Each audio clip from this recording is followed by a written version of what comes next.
It is Thursday again, and I am back for some more Great Ace Attorney because I've been enjoying it so far, and I'm definitely up for a third day in a row of it. So we're picking up this stream with the like the first, second half of the first part. So just for like a little recap of all the nonsense that's been going on, it's been our friend we got tried for murder for a professor whose last name ended up being Watson. And through an entire bunch of crazy bullshit, we were found not guilty. Because the actual perpetrator was the person he was having lunch with, who was apparently pretty high up in the rankings because Japan has recently been opened up and they are currently doing a culture exchange with the British and trying to keep as friendly as possible. And considering one of their nationals was murdered, they were trying to get this over with as quickly as possible to show that they could take care of business, even if it meant framing my ass. So we luckily got off of that, proved herself her innocence. However, the person who even admitted she did the murder literally just got up and fucking left and disappeared. Just got up and left. No one could stop her. She said, yeah, I'm going to Shanghai, bye. And nobody could stop her. So she just went. So now we were going to go with our friend to Great Britain, who was going to study to become a lawyer. And we showed such promise, he really wanted to take us with him because he thought we could also learn a great deal in Britain. However, just on this boat trip, which we were smuggled onto to go to Great Britain, he was murdered. And now we have currently been accused by herlock sholmes. I wonder what that professor whose last name was Watson is, if that's going to come into play at some point, has said that we are most likely the perpetrator of the crime, even though he thinks we're a Russian assassin and a Russian nationalist. A Russian revolutionist. So we're clearly fucking not that. So his powers of deduction are somewhat messed up, but most of his other stuff is kind of right. So who the hell knows what this crazy son of a bitch is actually going to be fucking doing. So we're being accused, once again falsely, of murdering our friend now because it's a locked room mystery and we were in the room with him because we were smuggled onto the ship. So now we're finding clues while we're being accused on this Russian boat and seeing where the story goes from here. However, the boat recently had stopped off at Shanghai and picked up a bunch of passengers. So I wonder if that's going to have anything to do with the last perpetrator of the last murder who also went to Shanghai. So we'll be figuring that out. We're investigating the crime scene, meeting the new characters, and of course, we have just found out that the chief of police, who was undercover as a waiter in the last case, is also on the boat with us, undercover as a Russian sailor. Because, like what I said last time, when I joked about them pulling a profession out of a fishbowl, and that's what they're RPing as during each trial, this guy heard that and said, you know what? Bet taken, doing it literally.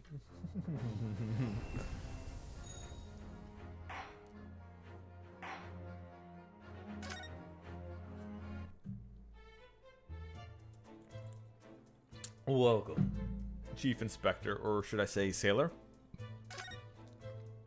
Special orders.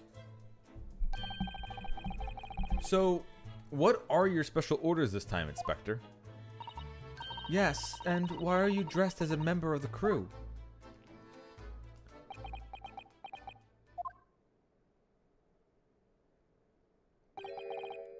I am so sorry.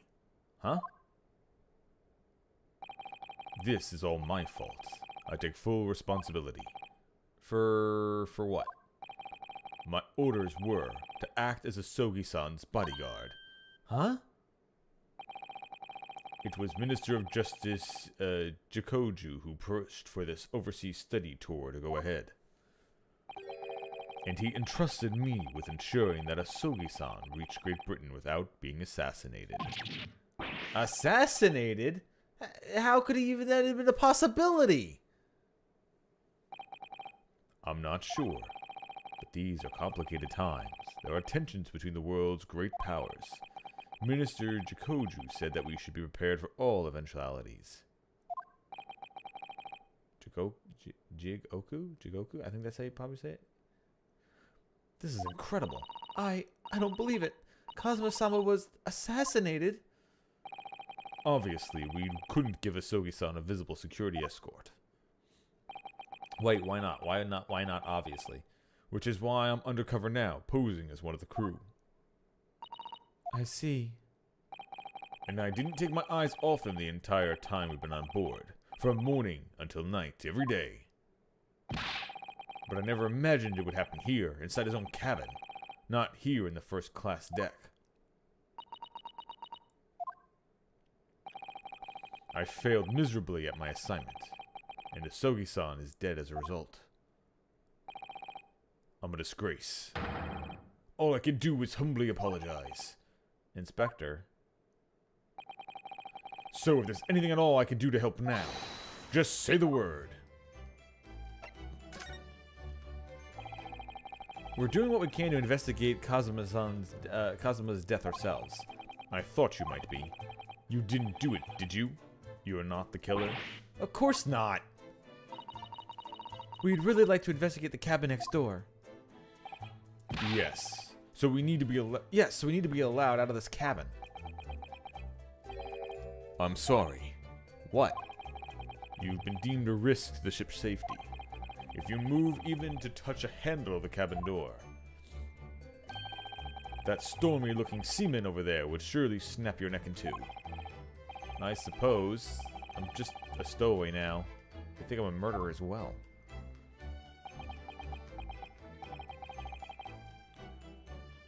Would it be possible to give me something to work with, do you think? I'm going to need something persuasive. What do you mean?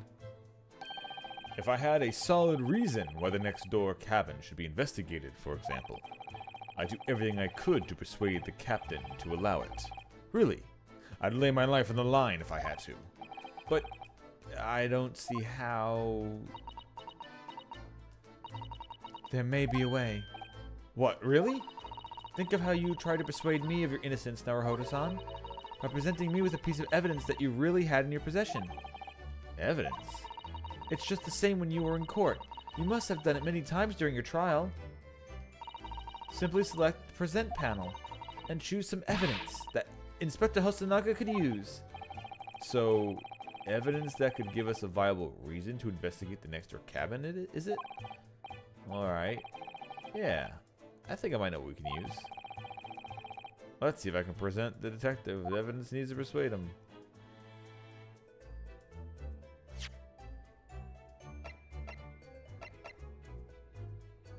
Article about the ballerina. I guess the diary is the best one. Diary Cosmo was keeping on his trip to London according to the last entry made before his death. The spy would appear would be a speckled band.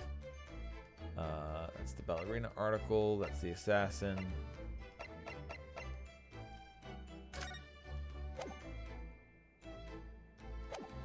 Oh, I guess I have to back up and then go to present. Alright.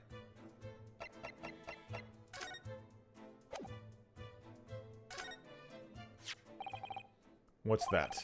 It's Kazuma's diary. Just before he died, Kazuma-san wrote something rather strange in his diary.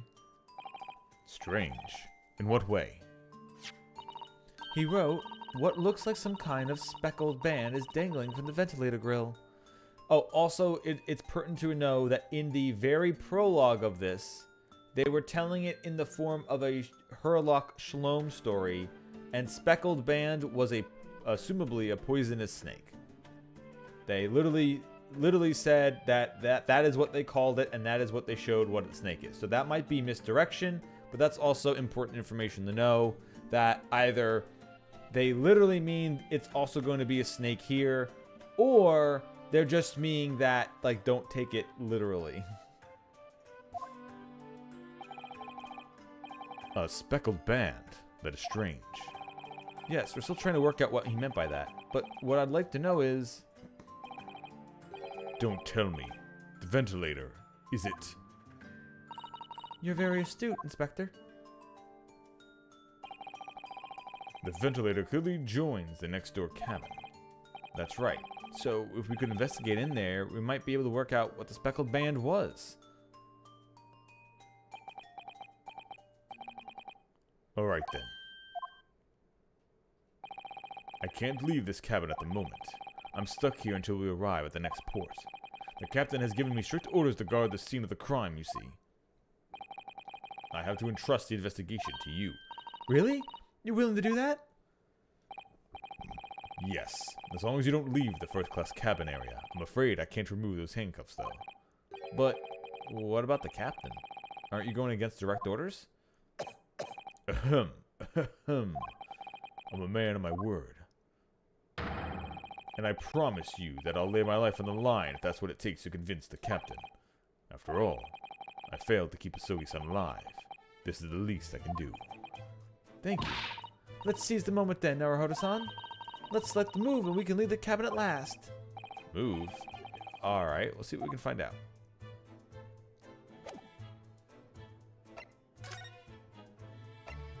First class passage. Oh, okay, so we're investigating the passageway as well.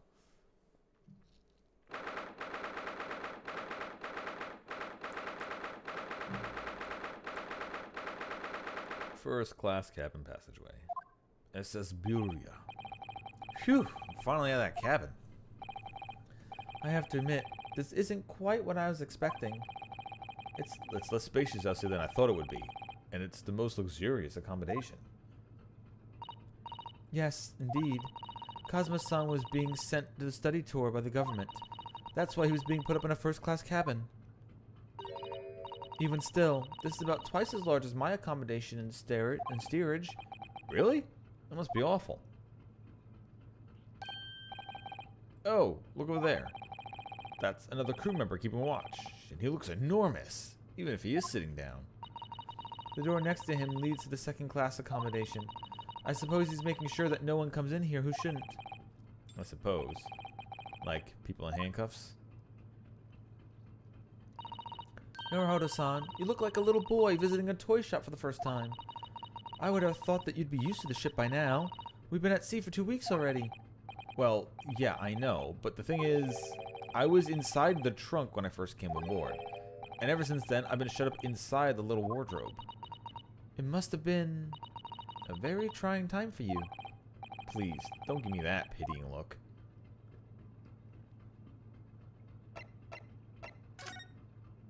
Alright. First of all, what mousetrap shenanigans is this? Ah, a trap for catching mice. Yes, we have plenty of those back home in Japan. Although, they seem to be using a lump of chalk or something as bait. Let me see.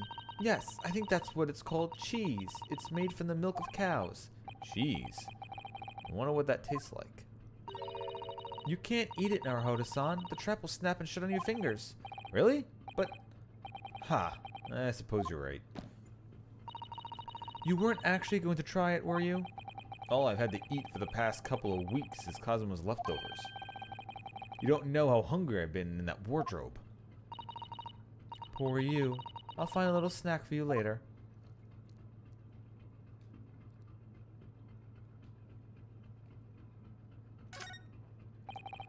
First class cabin number 1. Yes, that's our cabin. Not our cabin, it's Kazuma-sama's. Sorry? Your accommodation is confined to the wardrobe inside the cabin. You know how to make a stowaway feel small, don't you? As small as the wardrobe I've been calling home. These cabins are the finest on the ship. My own cabin in steerage is number 539, by the way. 500 and... How many cabins are there?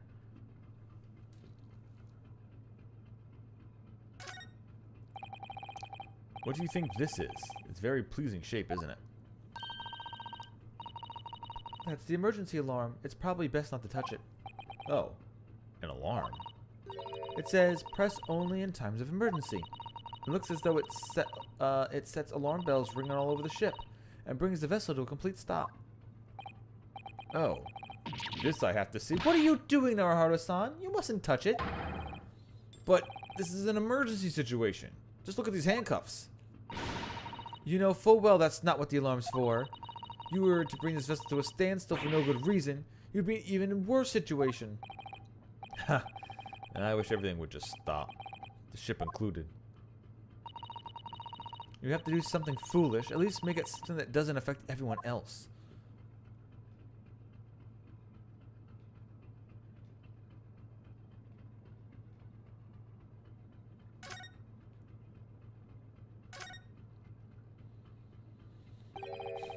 This is it.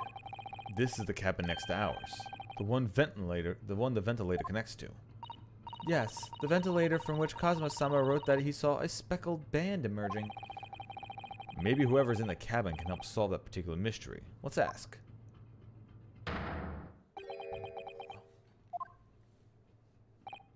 Oh, excuse me. We, need to get inside the cabin here.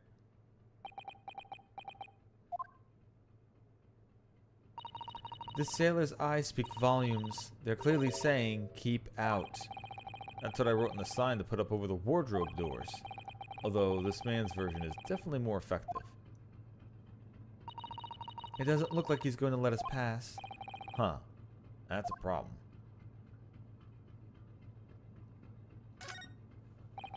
This looks like a plan of the SS Buria. It shows each deck. Look. The Buria is a large-scale steamship with a triple-skinned hull. What a marvel of engineering. Well, it's been playing on my mind for a while now, actually, but how is it that such a large lump of metal doesn't just sink to the bottom of the ocean? Oh, that's really quite simple, Naruhodo-san. It is? Well, consider the Japanese archipelago. The islands of Japan? Yes, they're not metal, but they're enormous lumps of earth, maybe many times larger than the ship. And they don't sink, do they? They've been floating happily on the sea since the gods created them. Well, I suppose so. I don't think that's how that works. I don't think that's how that works at all. That's a huge book on top of the table there, and there's a pen next to it. Yes, that looks like the ship's log. Shall we have a little look through it? The writing is so neat and precise. Every detail about the voyage has been meticulously recorded. Huh. You wouldn't expect a rough and ready sailor to have such beautiful handwriting. And nothing. No reaction at all. Thought he might appreciate the compliment. I'm not sure that rough and ready is much of a compliment, Naruhodo-san. Even to a sailor. Anyway, last night's log is mostly blank. Presumably that means that there was nothing to report.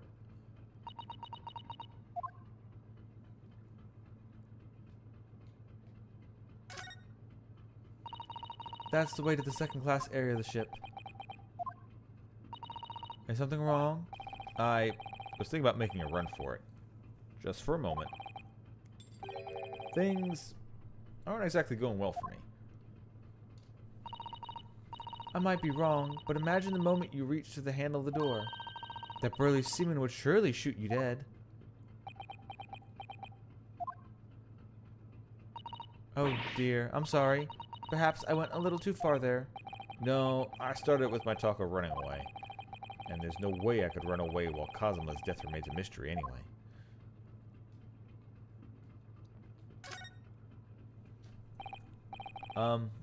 Excuse me, but could I ask you something? You little stowaway murderer. That Wasn't a good start, was it? Alright, let me try instead. Good day, Mr. Sailor. I'm so sorry to trouble you, but could we perhaps ask something of you? You little third-class lady's maid. Oh, You seem to have caught a sailor on a bad day, Sasato-san. I'm not the sailor. My mother gave me name.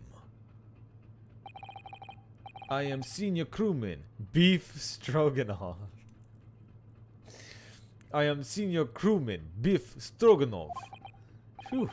The best thing is just to avoid eye contact, I think. Mr. Stroganov, about the first class cabin area. Here we are in finest part of Burger steamship, or very important person. What sort of very important persons? Government officials, kings and queens traveling in secret, many important persons. That is why I'm having guarding this place. Gosh, that's amazing. But somehow I let stupid stowaway inside. I want to pick you up and throw you in ocean. But Stroganov is not animal. Thank you? If I may, I was wondering, is the cabin next to Mr. Isogi's currently occupied? Ah! Sada-san, did you understand that? No, sorry, Sasada-san, did you understand that? It sounded like da? I think it's probably Russian for yes. Or no? Genius. It is not permitted to visit cabins without invitation. Huh? Well, it sounds like there's somebody in the next door cabin at least. Yes, it's tantalizing.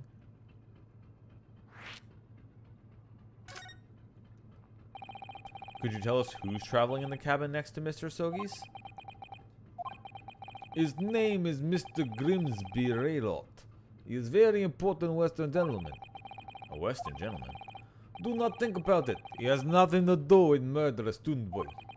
How can you be so sure about that? Mr. Raylot is authentic Western gentleman. Such a man would have no interest in lowly students from insignificant Far East Islands. That was harsh. Could you tell us when Mr. Roylott came aboard? That is not your business. Come to think of it, even though we've been at sea for 2 weeks now, I've been in Kazuma's cabin the entire time. I've never once heard anything from the next door cabin, or even felt like there's anyone there.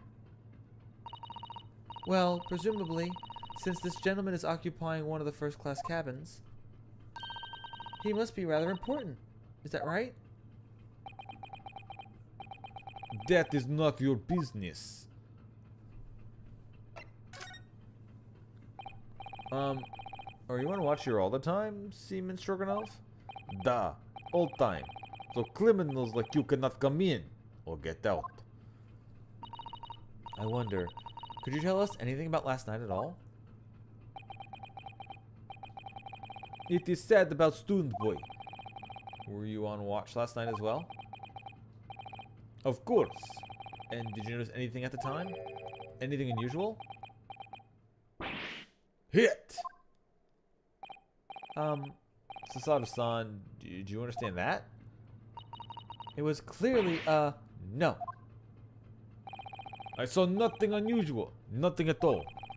And you didn't hear any strange noises? Or sense anything was wrong in some way? Alright, he's looking at the side. I said no. Sorry. I'm not so sure. I could have sworn that he wouldn't catch my eye for a moment there. This is enough. I cannot say more now. Oh. It is time for me to report to Captain. You must return to cabin. Yes, alright. Bulkhead the second class area staying locked at all times. You escape when the lobster whistles the top of the mountain. Or as English say, when the pigs fly. Yeah, I understand. Good. Now we can investigate the area properly, shall we? Definitely.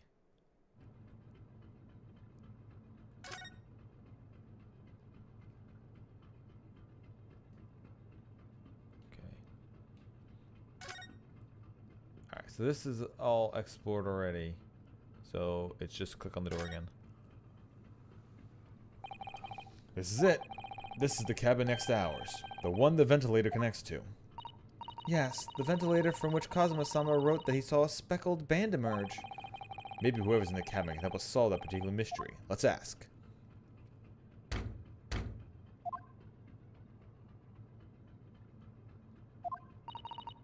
No answer.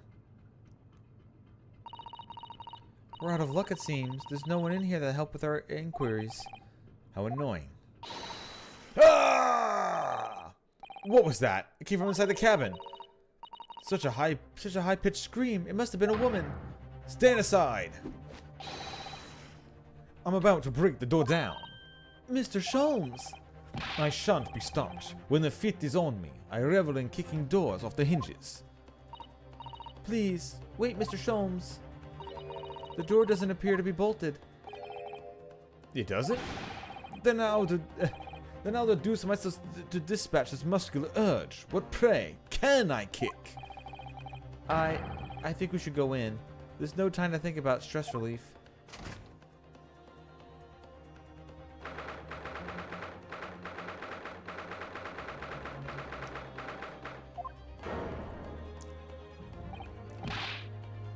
Oh, who are you? A Western gentleman. This man looks Russian to me. We heard a woman scream. A woman? Don't be absurd. As you can see, there's nobody but me in this cabin. True, this old man does appear to be only... Oh, okay, so the princess is the assassin. Okay. It's true, the man does appear to be the only person in here. But in that case, who just screamed? Get out, all of you, now. Please excuse the intrusion, but you're Mr. Grimsby Raylott, I believe. Yes, that's me. And you are? I am the one and only. The actual Herlock Sholmes. You've heard of me, no doubt. No. I am great detective among great detectives. One who adorns the cover of popular magazines, no less. So, I assure you, you may trust me completely. The man in that magazine uses that magazine like a business card. Oh, detective. I do not trust detective. We distinctly heard a scream emanating from within these walls. But there wouldn't appear to be a lady concealing herself within the wardrobe this time. So, might I be so bold to ask you to open that small traveling case? What? Don't be stupid. How could anyone fit in small trunk like that? Well, it's quite fashionable these days, is it not? Traveling inside one's trunk. Don't look at me. Oh my, did you just see that, Mr. Naruhodo? Yeah, the case just shook. Leave, now. Otherwise, I call the steward. So, this is Kazuma's neighbor, Mr. Grimsby Raylott? There's no doubt about it. This strange Russian man is hiding something. I couldn't agree more. Yeah, he's hiding the fact that he's in the next Advance Wars game. Let's see if we can find some clues before that burly sailor returns.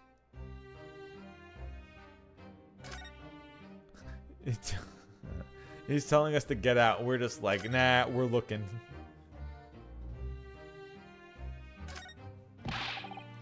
What do you think you're doing? Oh. This is my cabin. Get out. Could we just have a quick look inside your traveling case, perhaps? No. Ah, what a pity. I think we're out of luck. I think you're right. There doesn't appear to be anything more we can do. I agree. But there may be someone else who can help.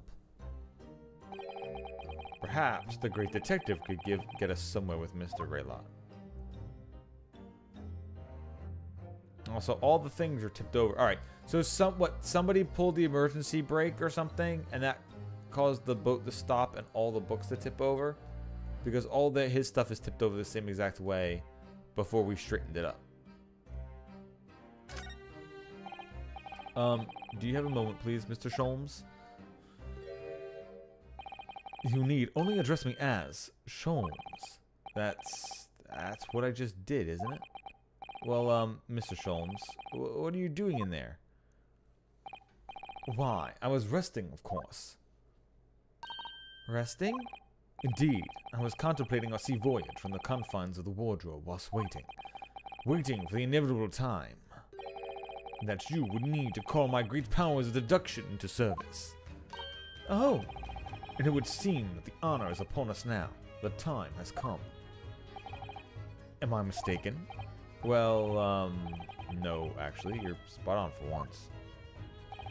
Observe closely. Our Russian host in this cabin, Mr. Raylot, is clearly trying to hide something. And you know what is the most effective weapon to use against a Russian hiding a secret? Why, the truth, of course. Though it should be pointed out that such methods are most exclusively for the Russians. Right. Can you imagine how the Russians will react when the secret he guards so closely is exposed? Would you like to witness it? Oh yes, please. Well then, what you are about to see may as well astound you. For I am about to apply my great detective's greatly admired great deduction to the case.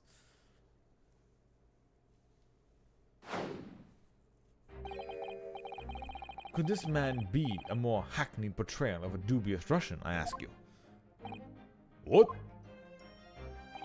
From time to time, it occurs to me. Is the fellow dubious on account of his Russianness, or Russian on account of his dubiousness? I really don't think either of those two things should be occurring to you, or anyone. That's right. And Mr. Sholmes, I know this man's beard and dark glasses are hard to ignore, especially on first meeting, but I once read, it is a capital mistake to theorize before you have all the evidence. It biases the judgment. Shh, I must have complete silence. What? What are you doing? Why are you peering at my face like that? Ah, just as I thought. Yes, I have quite made up my mind now. There can be no other explanation that accommodates all the facts. Mr. Roylott, I have reached two incontrovertible conclusions. What? What do you mean? Number one, your true identity is that of a villain. Using those shears, you are about to end the existence of something most dear. Are you not? And number two, the other conclusion I have drawn. You are, at this very moment no less, in the midst of committing a most grievous crime. Beneath that beard, your mouth quivers with nervousness, tension as you realize you have been discovered. Does it not? Oh, Naruhodo-san, I never imagined it would witness one of Mr. Sholmes' great deductions with my own eyes. That was a great deduction? Nothing can deceive Mr. Sholmes. In a single glance, he can deduce all there is to know about a person. What? What inevitable twaddle?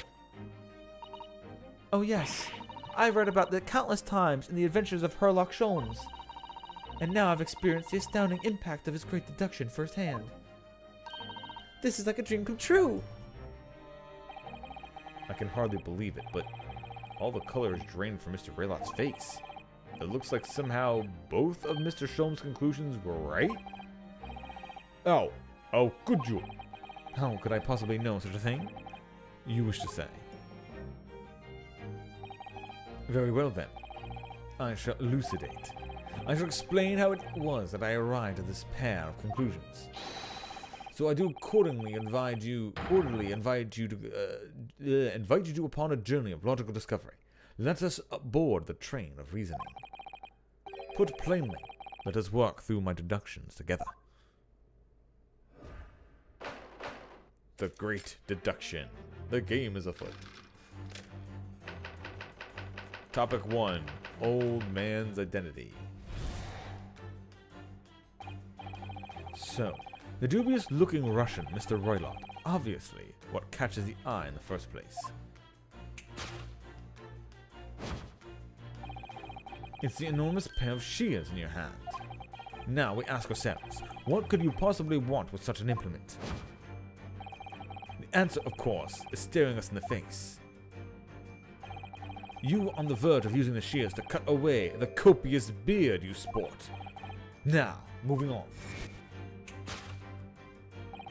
The question that begs is this. Why would you desire to rid yourself of this magnificent beard, Mr. Roylott? Once again, the answer is plain. We have clear evidence to shed light on the matter. Huh?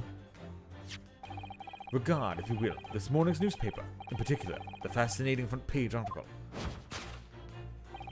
which it would appear you have read also, Mr. Roylott. I'm sure it needs no further clarification. The evidence that reveals your true identity is the article about the revolutionary. In translation, the headline reads, Revolutionary Vain Bolshevik flees Russian via Shanghai. As you cannot fail to observe, the subject of the article possesses an extremely copious beard. Having noticed the article yourself, you decided to remove your incriminating facial hair before it give you away. In short, your true identity is beyond doubt. You are the fearsome Russian revolutionary himself, villain Bolshevik. Not that I've heard of you myself, you understand. Which is funny because that's exactly what he accused us of being.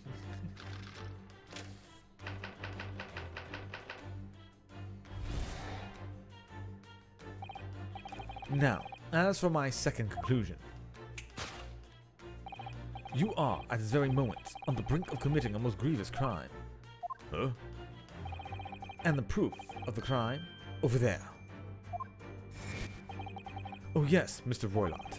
Taken unawares, people have been propensity to let their eyes stray, you see. Ugh. And I assure you, the eye speaks so much more eloquently and honestly than the mouth. The answer we seek lies where the furtive glance falls. The proof of your crime sits before our very eyes. Yes, that traveling case. It is time, I think, that the case be opened and its contents laid bare. No, I refuse. What could you possibly be concealing inside, we ask? By my estimation, a young lady, perhaps. One slight enough to fit therein. Don't be absurd. And what, pray, would be the identity of this young lady of the traveling case? Dear me, we are not well suited to a life of crime, are we? Your careless Curiole?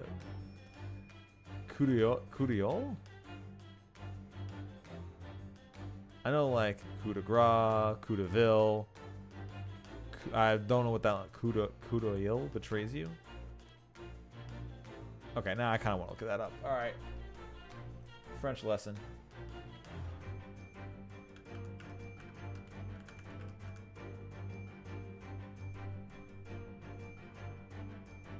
A glance that takes a comprehensive view. Okay. Coup d'œil. Coup d'œil. Coup d'œil. All right. Coup d'œil. Oh, it sounds like good day. Your careless coup d'œil betrays you. Once again, we need only follow your furtive glance and find the answer.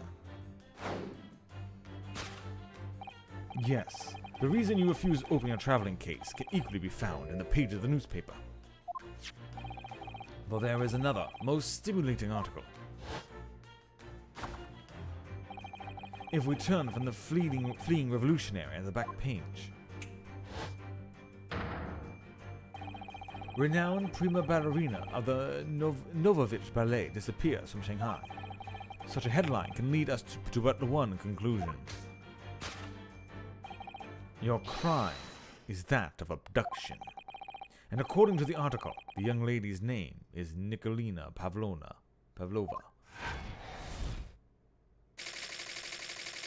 Kidnapping of a young ballerina. No, dumbass. It is the ballerina. That's my guess. Thus concludes Herlock Sholmes' great deduction of this Russian enigma, Elemensky.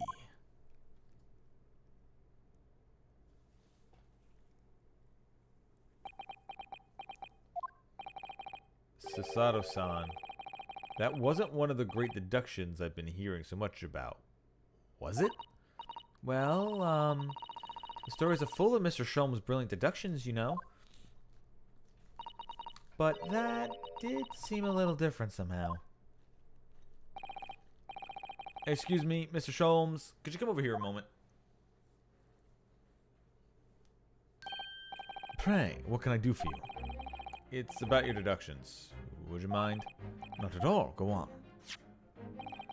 Well, to start with, there's a newspaper article. I think we had the same discussion before, but these two men look nothing like each other. Ah, yes, I recall a discussion earlier, and at the time, I believe I told you that the man is a revolutionary, well able to revolutionize his own appearance. In fairness to Mr. Sholmes, Mr. Roylott does look more like this man than you do. That's not the point. And another thing, the part about him abducting the ballerina. Indeed, a truly startling revelation. At first glance, the case would appear too small to accommodate a young woman. Not just at first glance, it is clearly too small. You're lucky to find a 5-year-old child in that, fit a 5-year-old child in that case, even if you push really hard. I don't suppose the missing ballerina is a 5-year-old child, is she? You mean you don't know? No, the young lady is 15. No, I didn't know. How could I? Huh. Well, if she's 15, then 10 years worth of her could be poking out from the case. Some years ago, I read something pertinent, I believe. A troop of men consulting vinegar daily in order to promote a certain liveliness in their bodies. Vinegar? For such a sour bunch, it would surely be simplicity itself to put oneself into the confines of that small case. Oh dear, you might be thinking of contortionists in the circus, Mr. Sholmes. Ugh, this whole thing is turning into a circus. Mr. Naruhodo, something occurred to me about Mr. Sholmes' deductions just now. I think his powers of observation are, well, magical. His eyes cut to the heart of the matter almost instantly. It's just where he directs his attention and his logic that seems a little off. Your idea of a little may be a little off itself, Mr. Sasato.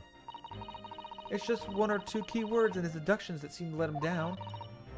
So I was wondering if we might help, perhaps tactfully switch them for alternatives. What do you think? Huh. Switch some key words in his deductions?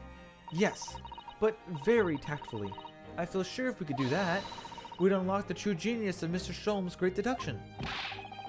Precisely the thought of what's going on through my mind. This man is a lot of work. At times, I wonder how anyone puts up with me. It's not that funny. Ah, and you, my good fellow. Sorry? Take a moment to look at your wrists. My wrists?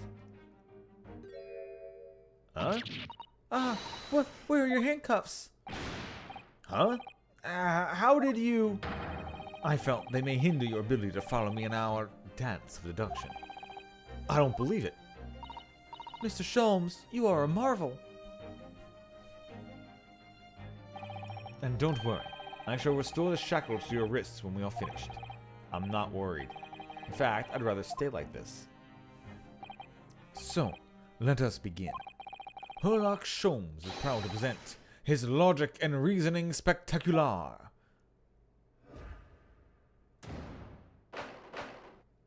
Course correction. Hold it, Mr. Sholmes! The old man's identity. So, the dubious-looking Russian Mr. Roylott, obviously, what catches the eye in the first place. It's the enormous pair of shears in your hand. Now we ask ourselves, what could you possibly want with such an implement? The answer, of course, is staring us in the face. You are on the verge of using the shears to cut away that copious beard you sport. I'm not sure. Would you really use shears like that to cut off a beard? I doubt that's something I'd ever have to worry about. It doesn't quite sit right with me, though.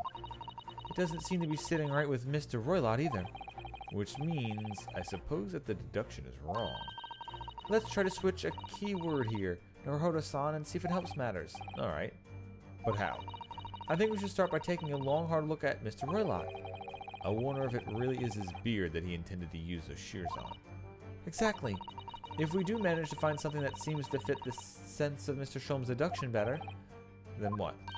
then I'll leave the rest in your capable hands, Naruhodo-san. Why am I the one to do something about this? Well, anyway, let's see if there's anything we could even use to switch around in that last sentence. What exactly was Mr. Roylott going to use those enormous shears for?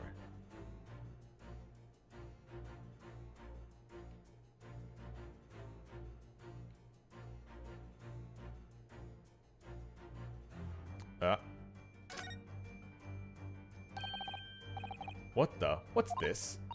It looks like a cascade of stunning golden locks. No. The color's not the point. The point is, what's it doing on the back of Mr. Roylott's head? And how is it growing out from underneath his thick black hair? Well, yes, that's true. So it's stunningly beautiful and stunningly surprising. Something's definitely not right here. Yeah. Yes! No, not the beard. No, I didn't mean that. I did not mean this.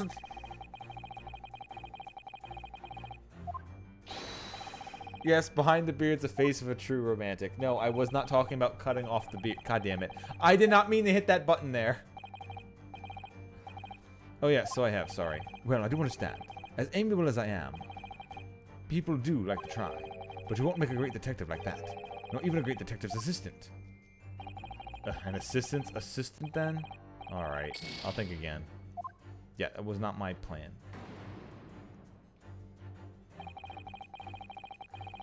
No, come on, let me skip. Okay, this needs a skip button. This doesn't need an auto, this needs a skip.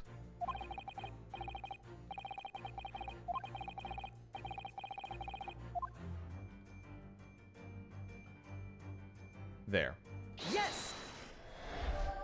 I did not mean to hit the Y button on the fucking back on the beard again. Okay, I like it how we're doing the snapping in the presentation. Fuck yeah. You were on the verge of using the shears to cut away the golden locks you sport. Indeed, you have identified the precise detail I was intending to expose.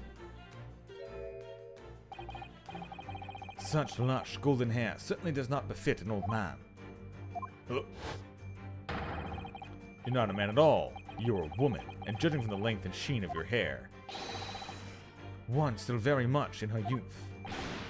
Oh no. If only I had managed to cut off my hair, no one would have suspected. The question then begged is this: why would you desire to rid yourself of these magnificent locks? Once again, the answer is plain. We have clear evidence to shed light on the matter. I'm sure it needs no further clarification.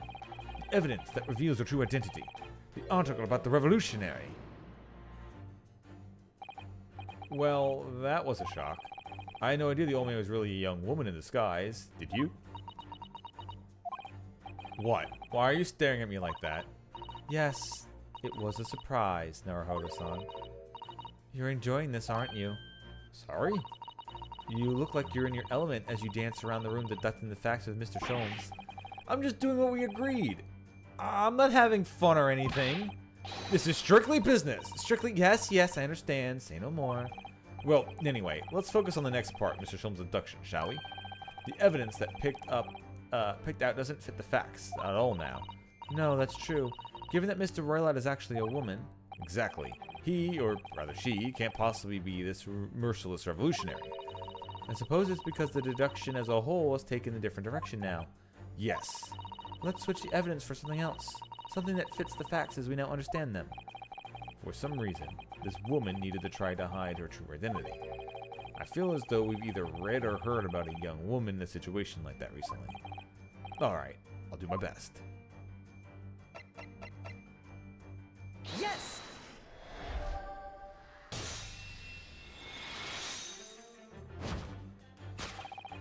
The evidence that reveals your true identity is, of course, the article about the ballerina. That's right. You've hit the nail on the head. Renowned prima ballerina of the Novovich Ballet disappears from Shanghai. It would appear we are finally able to address you by your true name. Yes, because your true identity is that of Novovich Ballet's prima ballerina. Miss Nikolina Pavlova. Ah! Oh, that was almost death.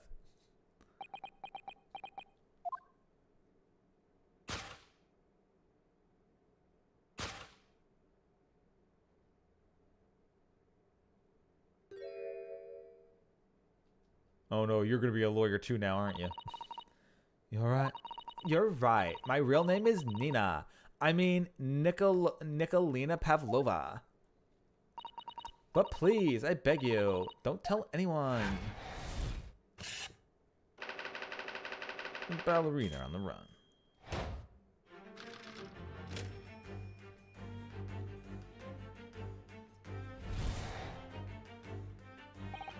Now, as for my second conclusion. You are, at this very moment, on the brink of committing a most grievous crime. Huh? And the proof of this crime, over there. Oh yes, Miss Pavlova. Taken unawares, people have the propensity to let the eyes stray, you see. I assure you, the eyes speak so much more eloquently and honestly than the mouth. The answer we seek lies there with furtive glance follows. The proof of your crime sits before our very eyes. Yes, that traveling case.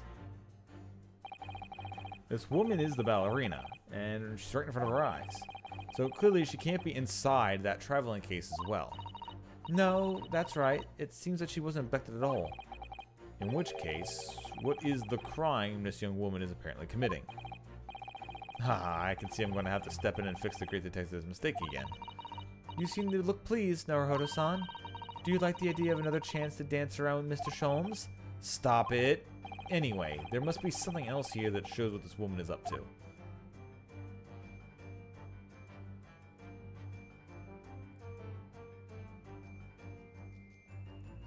Okay, I can only move to the side. I can't go up and down, but yeah, it's... Wow, look at this dazzling tiara. I've never seen anything like it. Are those real diamonds, you think? Oh, Naruhodo-san, try it on. What? Me? Isn't it usually girls who wear tiaras? Wouldn't you like to try it on?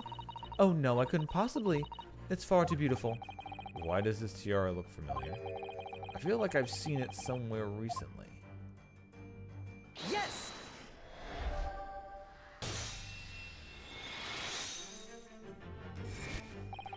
The proof of your crime is surely this tiara. Ah. I believe this tiara was worn on stage by dancers in the Novovich Ballet, is it not? Indeed, it would appear to be identical to the tiara pictured here in the newspaper article. And if the reporting is to be believed, it is an item worth 20,000 rubles. In summary, the crime you have committed is theft. Oh no. Yes, you left the ballet troupe unlawfully, taking that precious tiara with you.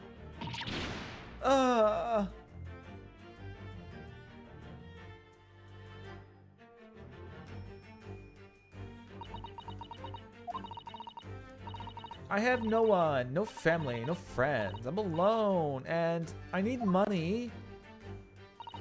But I did not steal the tiara. It was a present from, how do you say, an Earl of Prussia.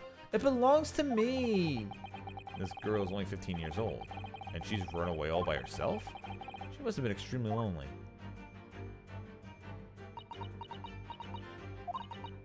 Alright, I'll tell you everything. There is no point in hiding it now. Come, come, let us not be hasty. What? There remains one unsolved mystery about you. Mystery? What do you mean? You have staunchly refused to open this traveling case of yours in our presence. It is reasonable to conclude, therefore, that there exists some reason why you wish it to remain closed. Is that not so, Miss Pavlova? My dear... My dear girl, there is no sense in playing games with me. Nothing escapes my attention. Indeed, I have a very good idea of the contents of your case, even before I ever laid eyes on them. Dear me, we are not well suited to a life of crime, are we? Your careless coup d'oeil betrays you. Once again, I need only follow your furtive glance to find the answer. Yes, the reason you refuse to open your case is written in the books on the shelves. He's completely changed tact with his deduction now. I think Mr. Sholmes is adapting his logic to the changing circumstances, don't you? Maybe, but why has he suddenly brought the bookshelf in all of this? It's just a wild guess, surely. Oh, do you think so? Well, it doesn't seem like that reason why this young woman doesn't want to open her case. Would have been written in a book that doesn't even belong to her. Yes, that's true. But still, Miss Pavlova certainly did cast her eyes in that direction. I noticed it myself. Then there has to be another reason why she won't open up her case.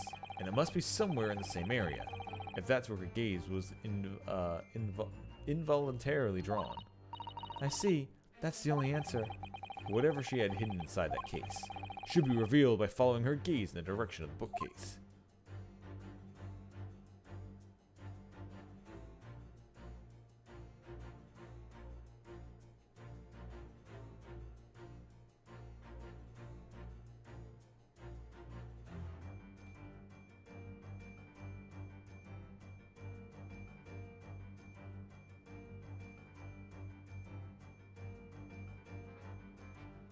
Books on the shelf.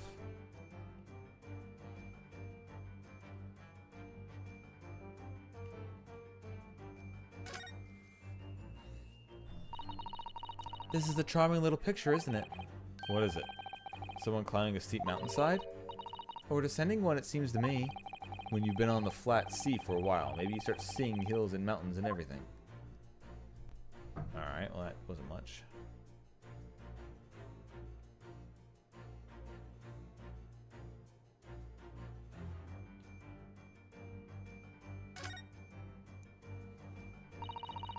There are these rules of passage for traveling aboard the SS Burya. Passengers must not keep weapons or other dangerous objects in their cabins. Pets are also strictly forbidden. There was exactly the same notice in our cabin too. I wonder what happens if you break the rules. Oh dear, I'm sure the punishment would be severe, Naruhodo-san. You'd probably be left to drift off in the freezing cold ocean, or shut inside a tiny wardrobe for days on end. So I've actually been serving time for weeks now? Have I? Yes!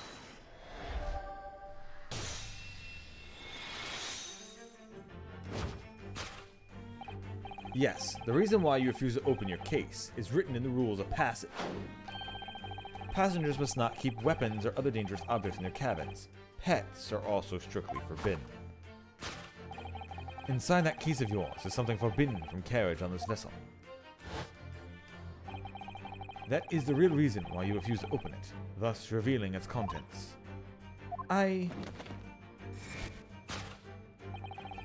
As we've seen, the trunk wobbles from time to time, but no weapon or other dangerous item would move of its own accord.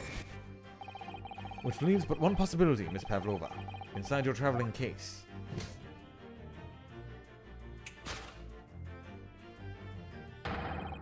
Is the last item listed as forbidden in the vessel's rules of passage a pet?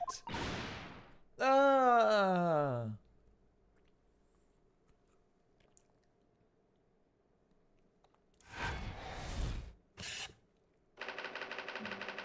Possession of a prohibited animal.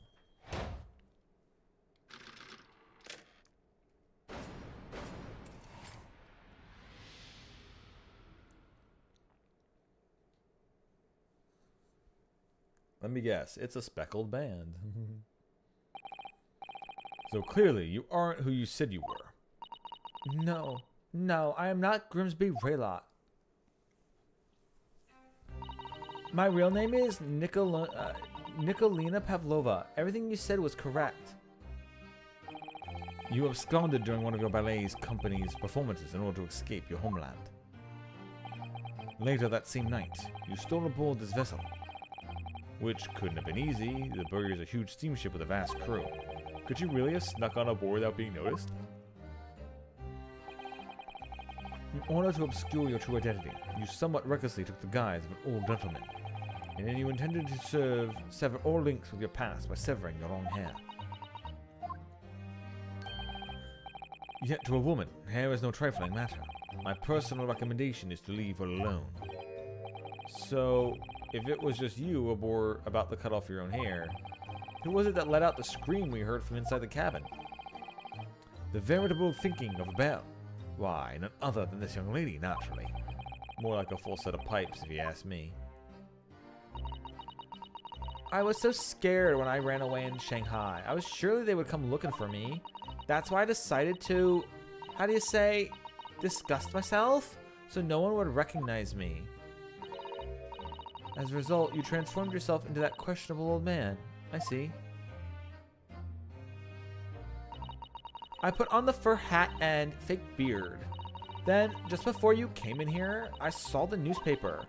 Right on the page, there was a picture of me. Because, okay, Stormpike, I'm going through my collection of female voices. The first chapter's lady was doing this voice. You will never get me, great detective. And then, of course, we have the assistant, which is the neutral voice. Oh, yes, I'm just doing a voice that's just basic girl, since I'm going to be here all the time. And then, so I've got one other female voice, and that's the Valley Girl one. So, I've got 3 of them, okay? Or do you want me to do a southern one?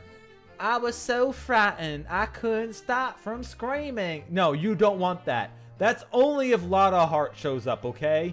Only if Lotta Hart shows up does that voice come out. Or a suitable analog for Lotta, okay? Get it straight. That's what we're doing.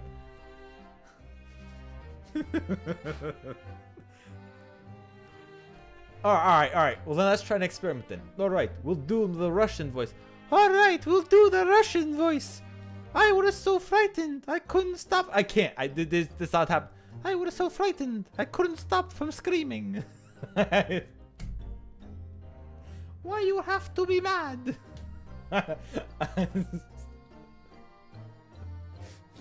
I've got.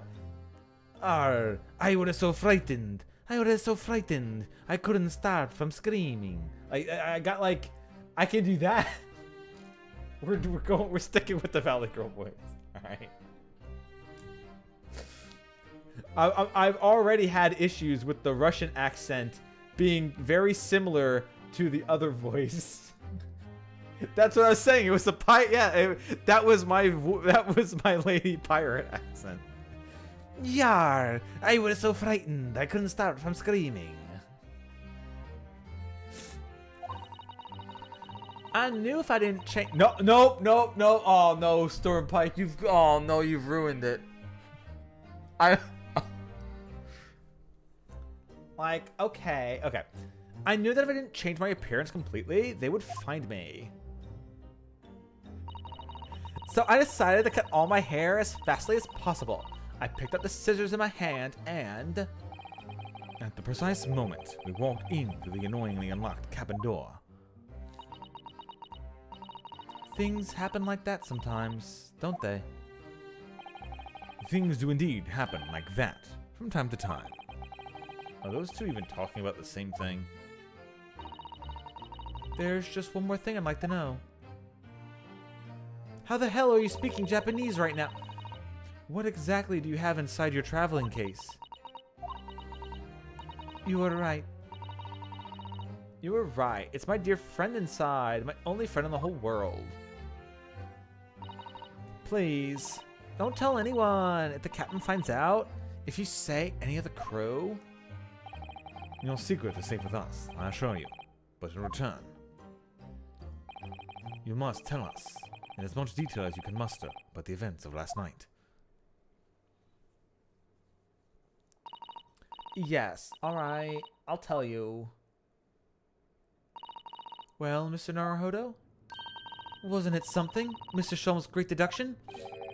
It was certainly something, yes. I'm just not entirely sure of what. But at least Miss Pavlova has agreed to tell us what she knows. That's incredible. Indeed, it is incredible.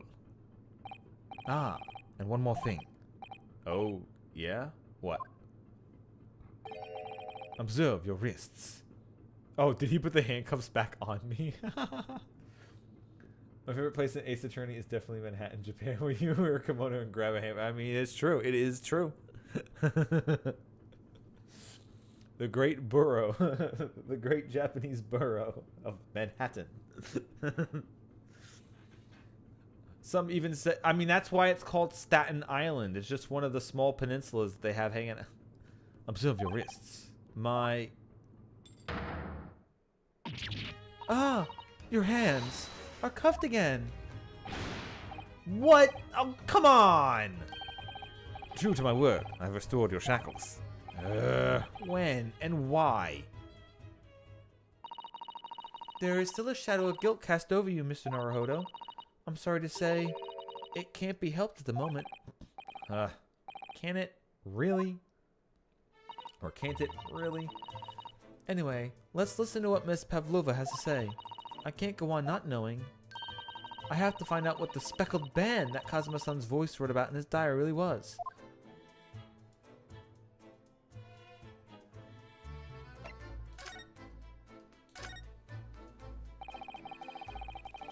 Did you know that someone was killed in the cabin next door to this one last night?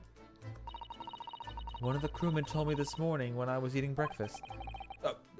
No, one of the crew members told me I was eating breakfast. The man who died, he was a friend of mine. Huh? Oh. That's why we're trying to find out what happened. Did you notice anything unusual last night? Perhaps you heard a strange noise, for example. Perhaps people talking? Perhaps the ship was absorbed in a wild tempest. Perhaps its steam engine exploded. Perhaps everyone on board could have noticed it if that happened. Miss Pavlova, is there anything you can tell us? I don't know. I'm sorry, but all I could think about last night was I had done and what they would if they would find me. I didn't notice anything that was happening around me. Oh, I see.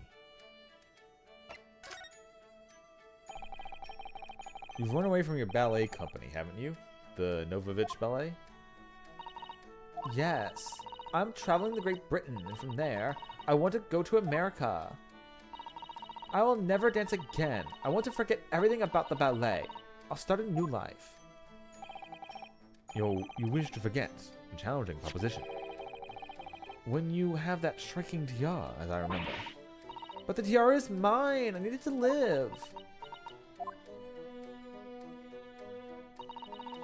I have no money of my own. The Novovich Ballet gives us only a little food and water, and we must dance all over the world. And I had to run away. I had no choice. If I stayed, it would have killed me. So you ran away to protect yourself? Yes, and the crew of the ship, they have all been too kind to me. They let me come on aboard, and they said I could hide in this cabin. That is indeed the truth, Miss Pavlova. It creates a most intriguing conundrum. Yes, it does. What do you think about it, Mr. Naruhodo? Me? Oh, well, yeah, of course. I think we should just hear Miss Pavlova's explanation. To what conundrum? I don't know, but...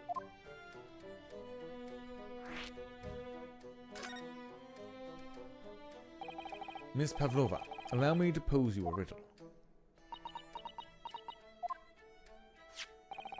According to this newspaper, it was only yesterday that you absconded from the ballet.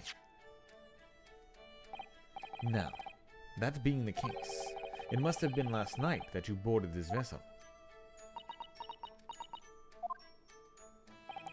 However, the SS Burnia stopped by no port last night. Ah, that's it, of course! So how is it, pray, that you come to be aboard? Now that I think about it, the crewman outside the cabin acted very strangely when he mentioned that. It was just after we asked him about when the occupant of this cabin came aboard.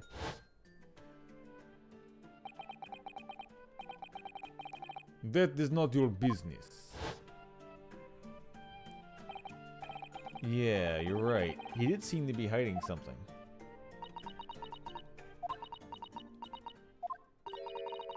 An angel descended from the heavens, bringing grace and beauty to the stage. Sorry? What was that? It is how the Russian newspapers described one of my performances. And that it's how I came here too, a descendant from the heavens, because I am an angel.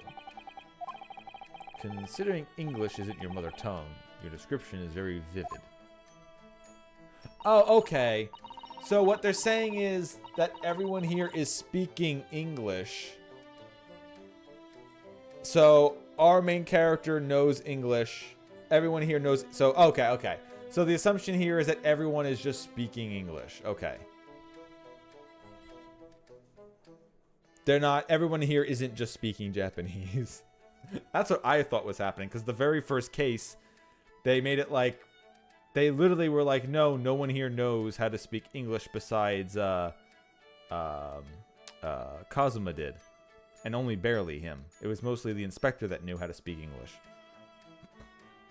So either that was supposed to be Japanese and they just said English, or now time has passed and everyone can speak it, I guess? Mr. Sholmes once said, I never can resist the touch of the dramatic. It seems Miss Pavlova is the same. A genius descended from the heavens, bringing grace and beauty to deduction. Words once said about myself. A quote from a wonderfully extravagant advertisement. For the adventures of Herlock Sholmes, in fact. Yes, Mr. Showy. Anyway, it doesn't look like Miss Pavlova is going to tell us what really happened.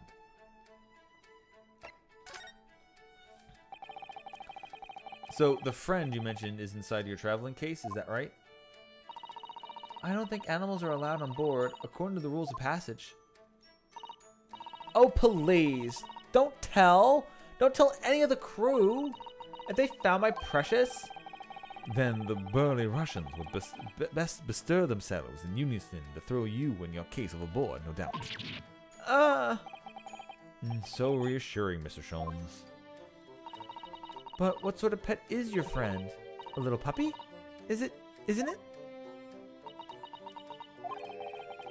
Maybe an adorable little rabbit? Huh. You credit Russia has a land with small rabbits, do you? Oh, don't they have small rabbits there then? You may well ask. I have no idea. You two are miserable bunglers when it comes to understanding the nature of young ballerina's friends. Isn't it obvious? It must be a chicken.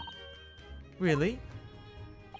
Considering the benefits, a rousing wake-up call, daily fresh eggs, and when adversity strikes, could satisfy the needs of sustenance. So you'd eat your friends? I'll remember that. Well, it would appear the friend's identity is a closely guarded secret, not to be revealed.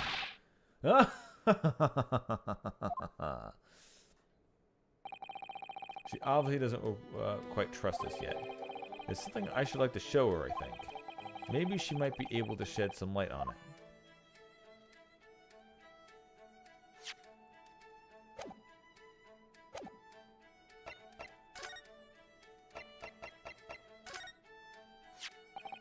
This is the diary of my friend who passed away. His diary? Yes, and he wrote in the last night before he died. Something a little unusual. It reads, 1:23 a.m. I can hear a faint whistling sound. And then, a few minutes later, 1:35 a.m. What looks like some sort of speckled band is dangling from the ventilator grill. A speckled band? I don't understand. It's strange, isn't it? But the ventilator he mentions joins this cabin, you see. It's up there on the wall. In other words, this cabin and the victim's cabin are connected together. Oh. Miss Pavlova, has something occurred to you? Does the speckled band the victim mentioned mean something to you? Or the whistling sound, perhaps? No. I don't know anything. Oh.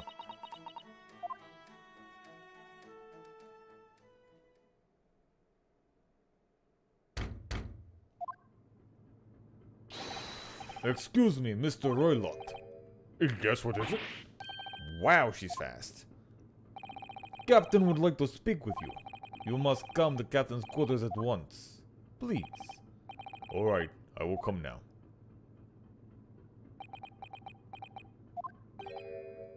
What? You must leave. Now.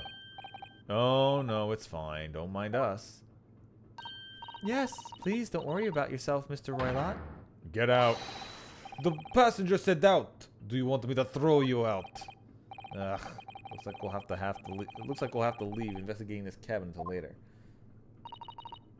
What a pity.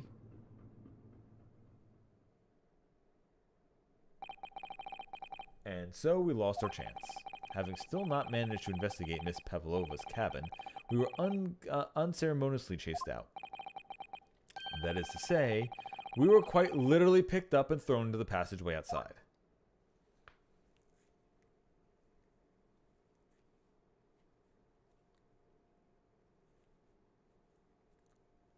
To be continued.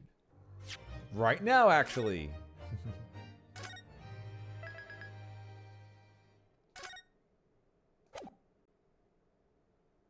However, I'm going to get a drink first, so I'll be right back in like a second.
Alright, drink acquired.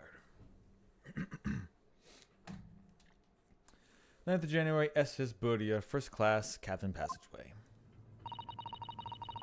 I wish we hadn't been thrown out like that. I wish we'd managed to find some clue as to what speckled band might be. We didn't manage to investigate at all. And I imagine that we won't be able to for a while longer. We'll never get past the sailor guarding the door. He's clearly glaring at us, as if to say, don't even think about it. Oh, wait a minute. What is it? Well, what happened to our great detective friend? Where did he go? Oh, yes, he's completely disappeared. When did he do that? He slipped away as quietly as the wind, but not before ensuring these are securely back on my wrists.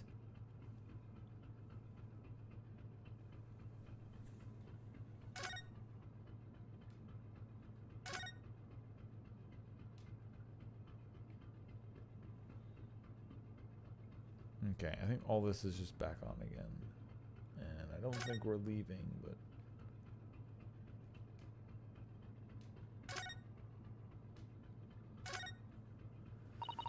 That door leads to the second class area. It's locked. I can't open it. No, well, that stands to reason. No one wants to let the murderer escape. Gosh. He gave me a very stern look when she said that.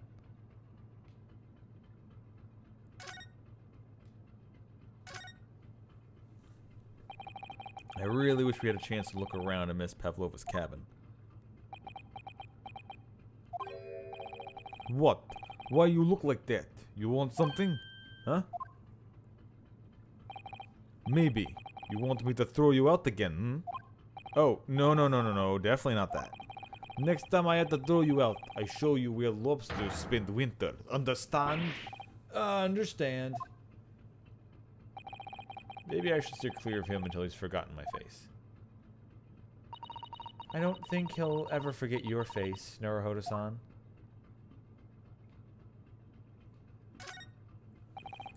First class cabin number 1. Yes, that's our cabin. Not our cabin, it's Cosmo's cabin. Okay, they're just doing this again.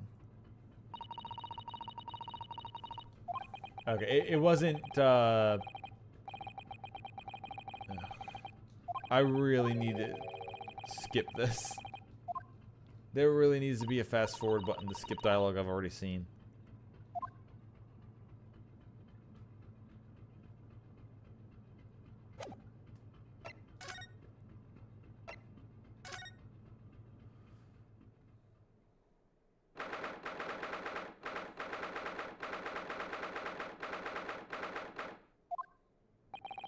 It looks like they're just investigating in here.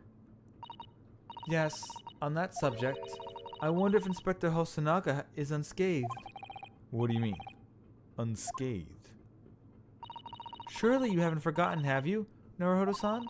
Don't you remember what he said about allowing you out of this cabin to investigate? He was going to talk to the captain about it. He said he'd lay his life on the line for you. Oh, yeah. But I'm sure he was exaggerating. Let's see what he has to say for himself. He might have some new information for us. You never know.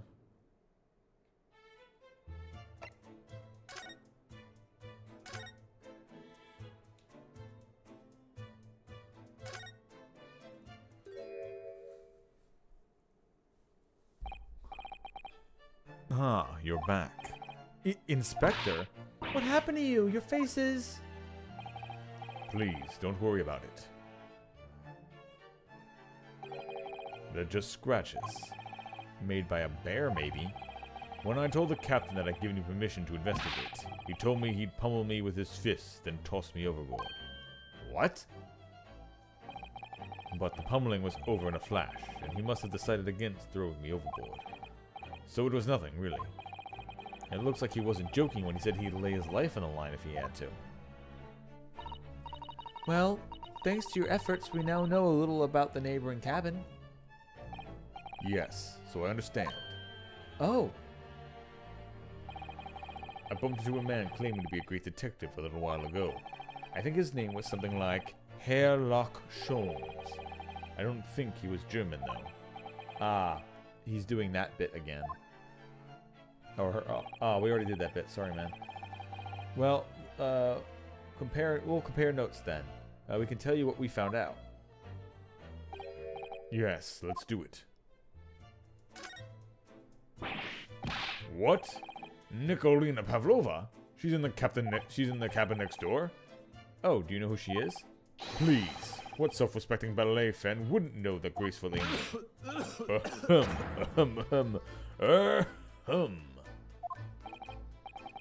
Whoops, I think I was sitting there. Well, that tells me the neighboring cabin is unrelated to the case at least. Oh? How? Because angels don't go around committing crimes, do they? Whoops, now I've definitely upset him. Inspector, has your investigation in here proved fruitful? If I'm honest, there's very little more I can do. Our duty is to make sure the scene isn't disturbed, ready to hand over to the Hong Kong police. So I'm just keeping watch here, trying not to take my eyes off the job. Oh, I see. Ah, there is one thing. I do have a small piece of new information for you. Oh, what? Yes, do tell us, Inspector, please.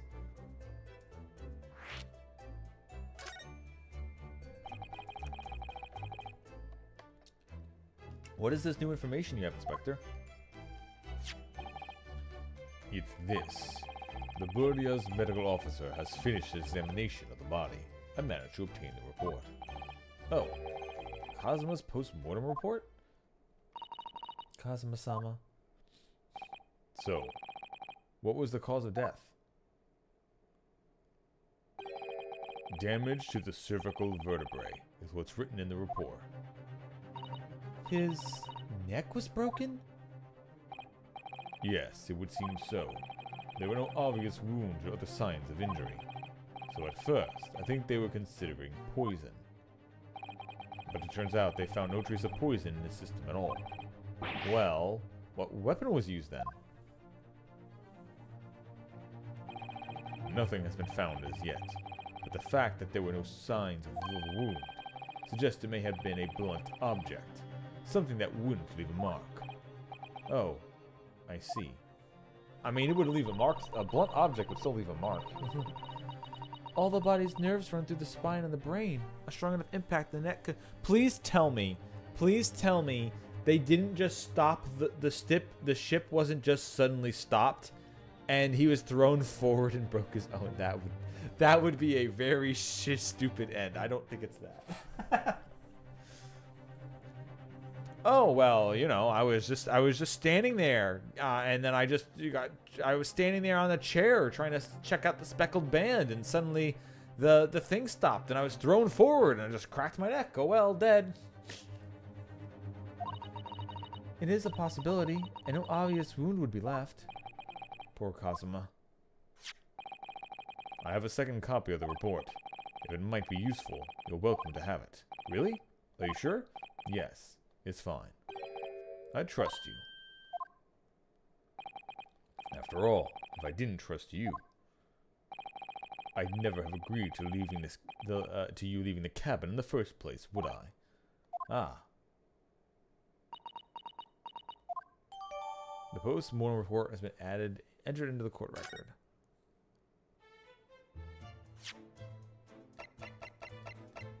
A report from the SS Burya medical officer giving the cause of death as a cervical spine injury. There were no traces of external injury or poison.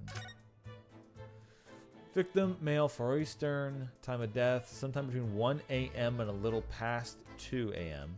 Cause of death, damage to the cervical vertebrae, resulting in instant death. The victim's neck was almost certainly broken as a result of a strong blow to the area. No obvious external injuries to traces of poison. So, he was hit really hard where the neck meets his spine?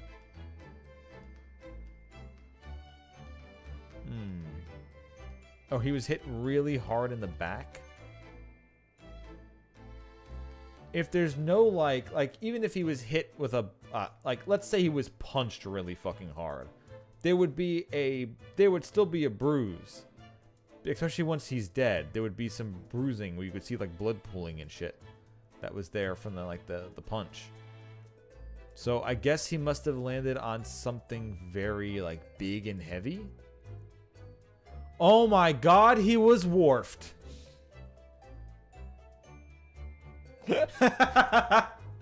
Okay, that would actually, I take that back. Over the falling death, him being wharfed would be even funnier. Taken out by a blue barrel.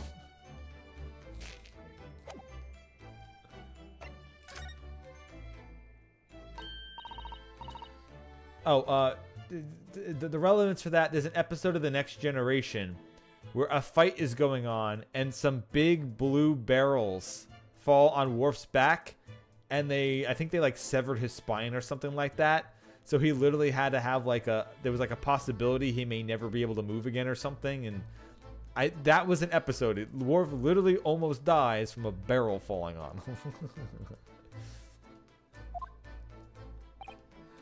Yes, he seemed to be enjoying himself a little too much as he crept about on the floor investigating. But then he suddenly left. I suppose he may have become bored. Did he say anything at all? Actually, now that you mention it, yes. Just one thing. But he practically shouted it. "It's shoe polish!" was all he said. Shoe polish? I wonder what he meant. No, he meant shoe polish. It was when he was over there, by the piece of broken glass. Do you see? Ah, perhaps he was talking about the brick-colored mark, do you think? Ah, yes, that must be it. But how could Mr. Sholmes know it was shoe polish? That leaves me cold, I'm afraid. I have no idea. What is it, Sasato-san?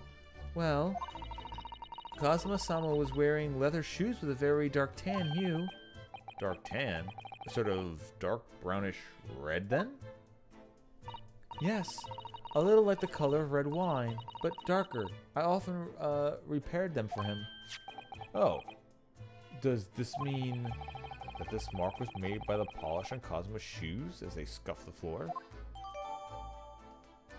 A small piece of glass object and what looks like a scuff mark made by Kazuma's shoes were found on the victim's body.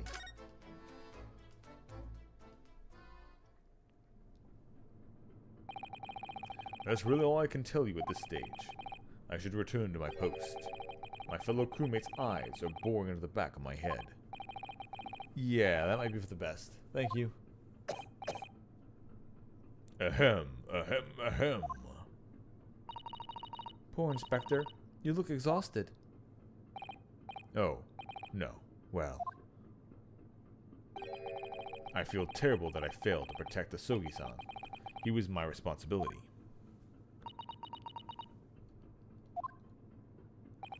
Of course, my pain is nothing compared to yours. You were his friends. The truth is, I seem to have had a heavy head ever since I woke up this morning. A heavy head? That's interesting. My head's still throbbing too.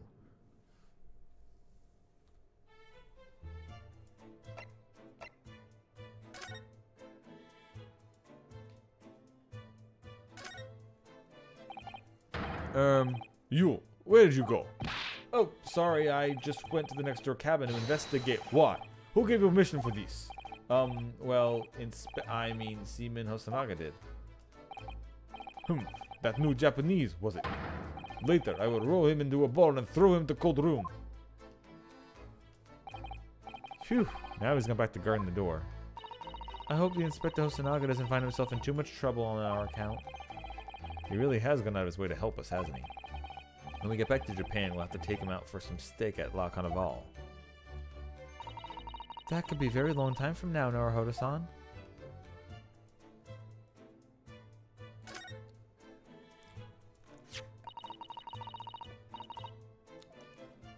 It really is such a beautiful color, this glass. Oh, it's really such a beautiful color, this glass. It looks like whatever it was is broken clean in two. But the other half is nowhere to be seen. And then there's the brick-colored mark. Which is shoe polish, according to the great detective you seem to know all about. I suppose it must be from Kazuma-sama's shores. Shoes. Maybe, but what I'd like to know is, where's the cave? How would the detective be so sure that it's shoe polish and not something else? Because he's a great detective, of course. That's hardly a reason, is it?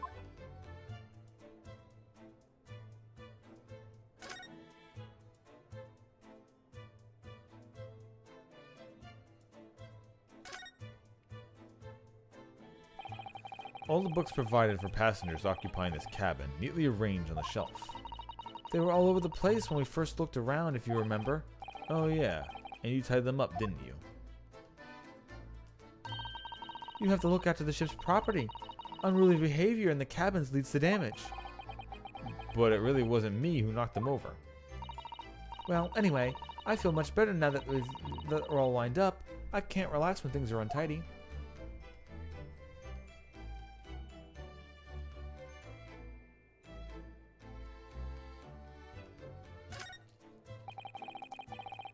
So it's clear that these letters were written in the ink that was somehow spilled on the floor. And they spelt the Russian word for wardrobe. It does seem to be an unambiguous pointer to you, Naruhodo-san, as you were sleeping in there. But to be truly unambiguous, it should have just spelt out my name, don't you think? Well, either way, one fact remains. It's hard to imagine that Kazuma-san would have written his last words or word in Russian. Which begs the question of who did write it.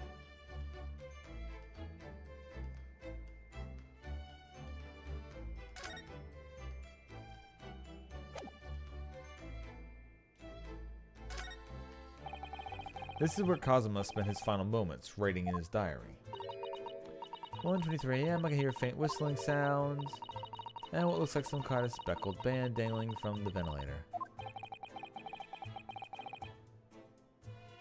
Looking at his writing here on this page, it's almost impossible to believe that he's gone.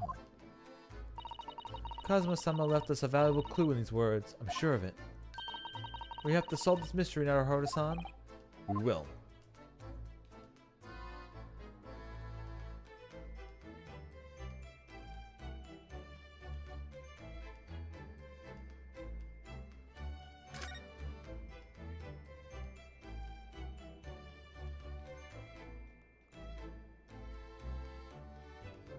Okay, not much else is... Nothing else here is really new, so...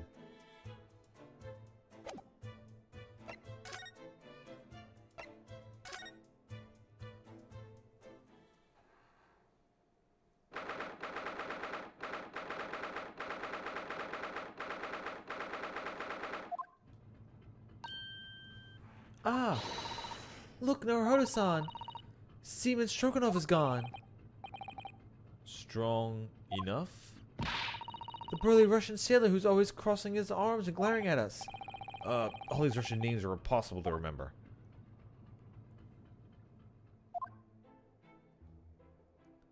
Tra-la-la. Did you hear that? It sounded like there's someone singing. Tra-la-la-la-la-la-la-la. I did it the great detective way. This caroling, I know that lark-like voice. well, never mind that now. This is a golden opportunity for this. For us. You're right. We must seize it. Let's get inside Miss Pavlova's cabin while we can and investigate. Definitely. Before that, Stringy Knot Crewman comes back. It's Stroganov, not Stringy Knot.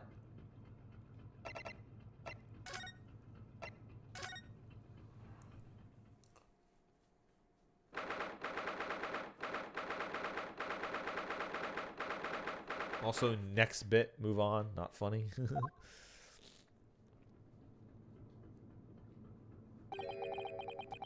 Miss Pavlova isn't back yet. Sasato-san. Oh, where's she gone? Hey, what are you doing? Those are her private things. There's not a moment to waste, Naruhodo-san. We must investigate as quickly as we can. I suppose you're right. For Kazuma's sake. Oh, what did you just pocket? Not just for Kazuma-sama. What do you mean? It can't be long now until we arrive at port in Hong Kong. I don't want you to be in those handcuffs when we get there. Really? We must solve this case, Naruhodo-san. By ourselves if we have to. Yes, we will.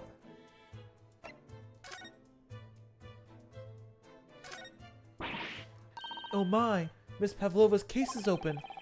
It's completely empty inside. But according to the great detective's great deduction, she was hiding her special friend in there. Yes, a friend that she has kept secret. Because you're not allowed to bring animals aboard the SS Buria. I wonder what kind of animal she had in there. And more to the point, where is it now?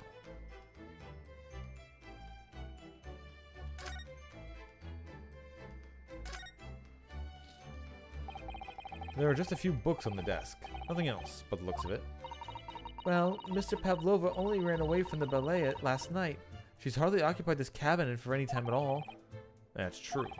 I wonder what kind of book she likes to read. Let me see. Yes, I see. It would seem that Miss Pavlova enjoys reading. Books written in Russian. Thanks. I think I probably already knew that. It's rude to ask too much of people, Naruhodo-san. Kindly remember that.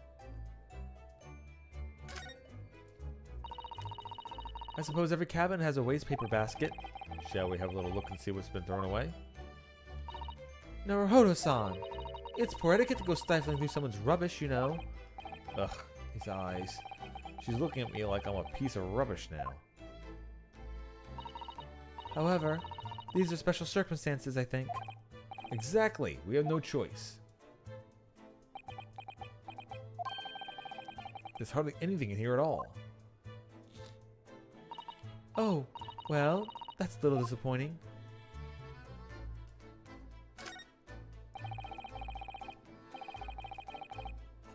I investigated thoroughly, but I can't find anything out of place. Oh, it was just slightly. There we go. I wonder what this little saucer is doing on the floor. Yes, it doesn't look like it's been dropped. More like it was put there deliberately. Ah, do you think there could be a leak in the floor just above here? What? A leak? Is this ship quite safe? I'm sure that even if there's a little leak in the I'm sure there's even a little leak in the roof. It doesn't mean the whole ship is gonna sink. No, you're right. Of course you're right.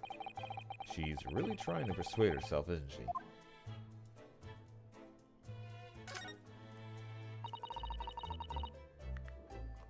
It would seem this teapot is empty. Huh. So the natural conclusion is that the Russians are a very thirsty people?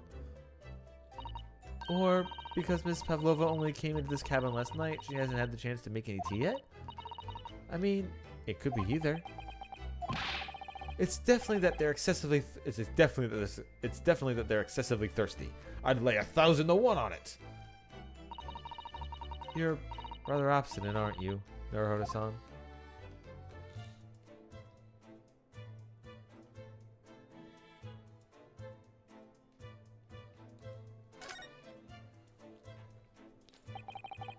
All the books have toppled over together. Look, every single one. Do you think that it's the god of the sea, perhaps? He's toppled too, though. It's exactly the same as the bookcase next door, in Cosmo's cabin. Perhaps Miss Pavlova was practicing a difficult ballet pose and fell against the bookcase? I don't know. Would you really be practicing ballet on the same night she ran away from her ballet company? Alright then. It must have been you. You lost your temper and knocked them all over in a fit of rage. Not everything bad happening on the ship is because of me, you know. Well, anyway, I'll set them all straight again here, too. See, I don't like seeing things in disarray.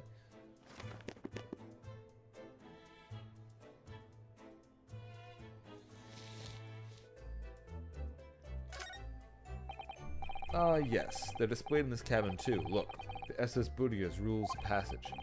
Passengers must not keep weapons or other dangerous objects in their cabins. Pets are also strictly forbidden. I suppose Miss Pavlova realized that she needed to keep the content. Yeah, come on, we know this one. Her special friend, I mean. I wonder where her friend has disappeared to now. It's probably having fun exploring the ship, I imagine. I just hope Seaman Stroganov doesn't find it and throw it overboard. Oh, yes. So do I.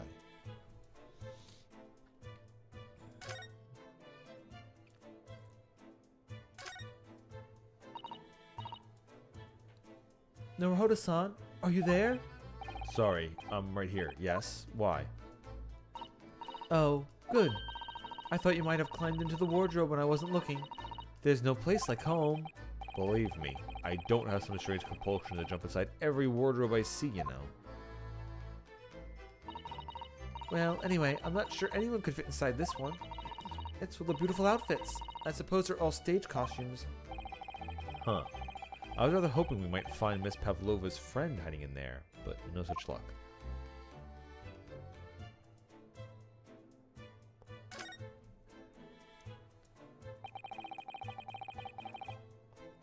So this ventilator connects to Cosmo's cabin next door. Yes, although what a fool of a shipbuilder must have been to open a ventilator into another room. Ah, maybe. And so that there's a gas leak next door, the occupant of the cabin would notice and raise the alarm? Or the occupants of both cabins would die of gas poisoning. Huh. That is a possibility. Anyway, last night, Cosmo wrote that he saw a speckled band coming out of this ventilator.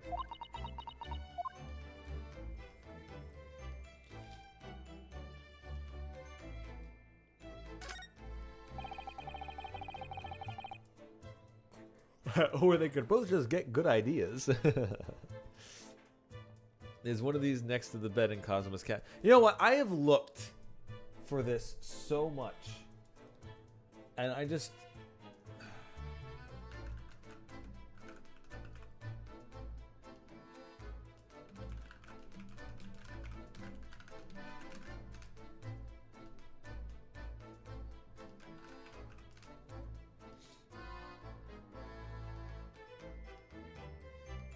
Okay, so apparently it's season 7, episode 4.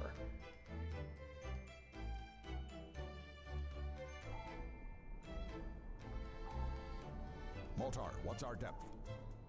20,000 leagues, sir. Take her to 21. 21? But why? Because it's more fantastical.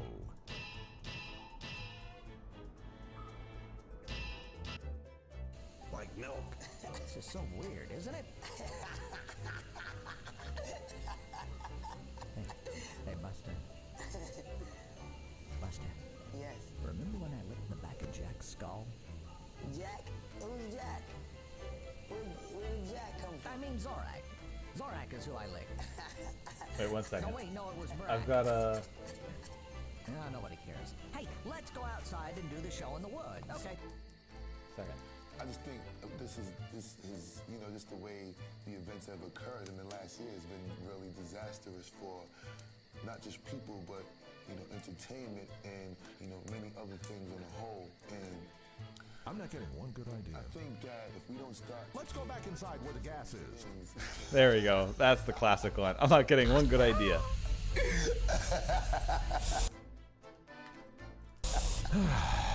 Get up, Zorak. The gas is giving me an idea. Everything I do and say should be Recorded by cameras. Oh, it's not, you think that it's Walt not would be actually capturing interested the in damn that? thing? idea. Everything I do and say should be Get up, Zorak. The gas is giving me an idea. Get up, Zorak. The gas is giving me an idea. Everything I do and say should be Recorded by cameras. You think that Walt would be interested in that? Walt Disney's dead. Who killed Walt Disney? With a wrench. No one. Walt Disney makes me sweat. Okay. Is he gonna? I gotta get like a good like clip of all of that anyway. All right, now I gotta get the whole thing to capture again. There we go. Yes, it's a belt cord. I can't resist. She barely hesitated there, and she gave it a good tug too.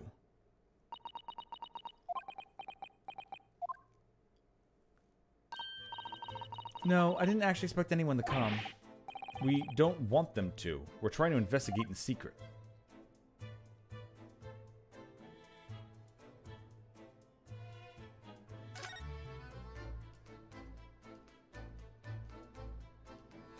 Okay, I don't think that there's anything else in here to click on.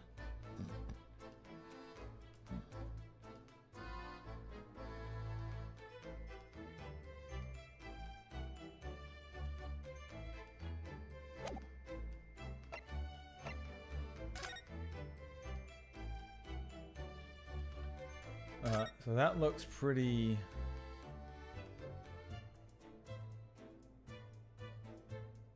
full.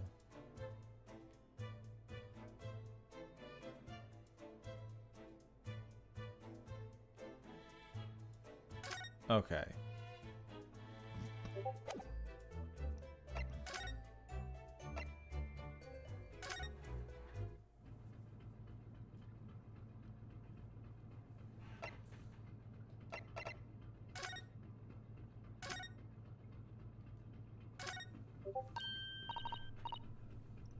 Oh, Mr. Sholmes, look.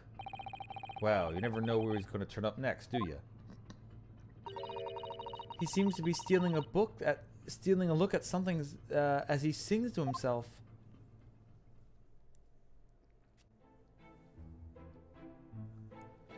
Tra-la-la-la-la-la-la, I do the great detective way. He's still singing. Do you think he hasn't noticed us? Or he's simply in extremely high spirits? Yes, there were times, I'm sure you knew, when the yard bit off more than it could chew. And through it all, where there was doubt, it's lucky herlock was about. Excuse me? And I solved it all, and I stood tall. I did it the great detective way. The great detective way. Mr. Sholmes! Ah! What is it? You want to fight? Honestly, interrupting a fellow when he's singing, and I was just about to reach the climatic finish. Sorry, I thought you were never going to stop, so I figured now's a good time as any. I nearly dropped you on the floor with one of my famous red hooks. Alright, I get the picture. Could you put those fists away?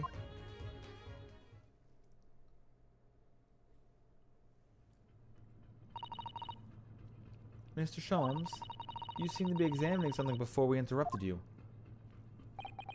Ah, yes, that. I was immersed in study of the ship's log, as penned by the stockily built crewman who's usually on guard here. Oh, yes, the ship's log. And did you find out anything useful from it?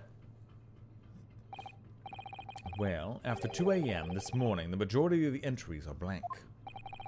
Which means that there was nothing to report. Nothing to note that happened, so...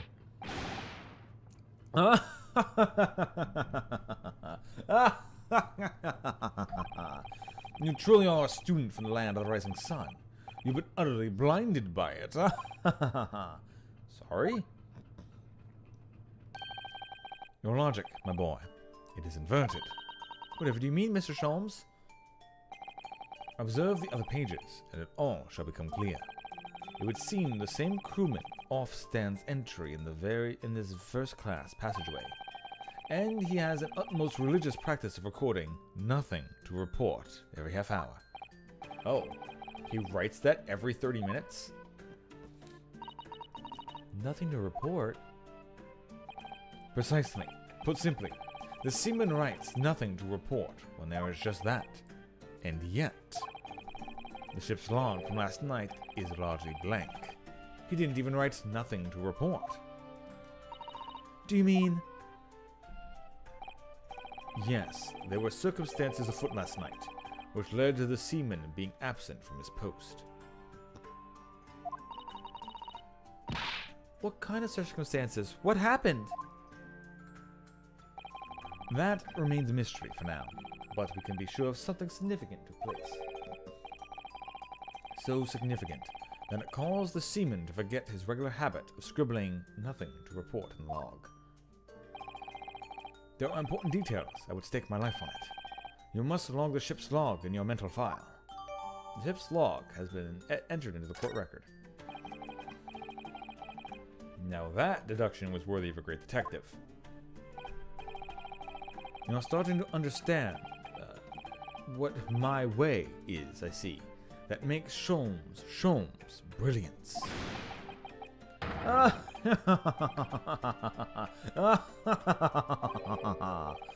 Ooh, ouch. What is it? Are you hurt? Oh, don't worry yourself. I seem to be afflicted with a throbbing head this morning for some reason. Nothing more. Huh?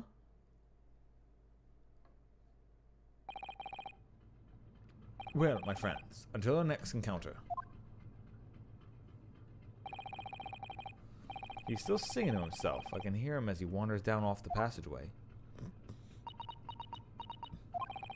Is something wrong, Sasato-san? You seem lost in thought. It's just... Well, I feel the same. Sorry? Ever since I woke up this morning, I've had something of a headache. A sort of continuous throbbing. Oh, you too?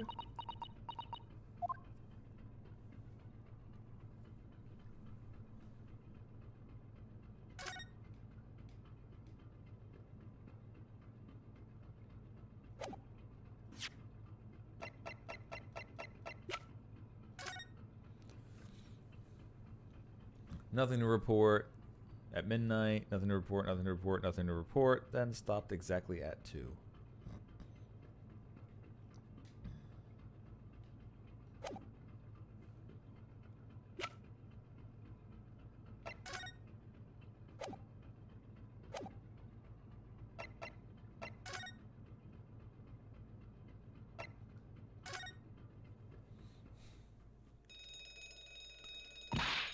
Ding-a-ling-a-ling-a-ling-a-ling-a-ling. Ah, what's that?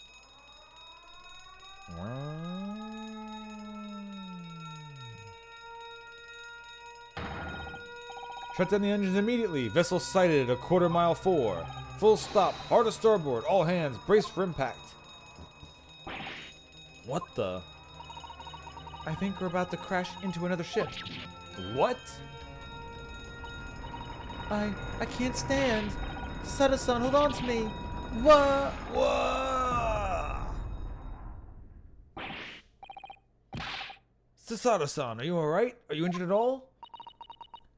I think I'm fine. Thank you, Naruhodo-san.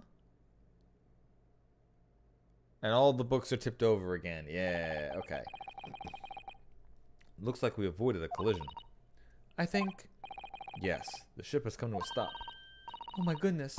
What about you, Naruhodo-san? Are you hurt? No, I'm fine. Hello, is anybody in there? Shout if you need assistance. Oh, that sounds like... Inspector Hosonaga? Is that you in there, Naruhodo-san? Unbolt the door, quickly. Ah, okay. The reason why the door was bolted is also the same reason why the book's tipped over.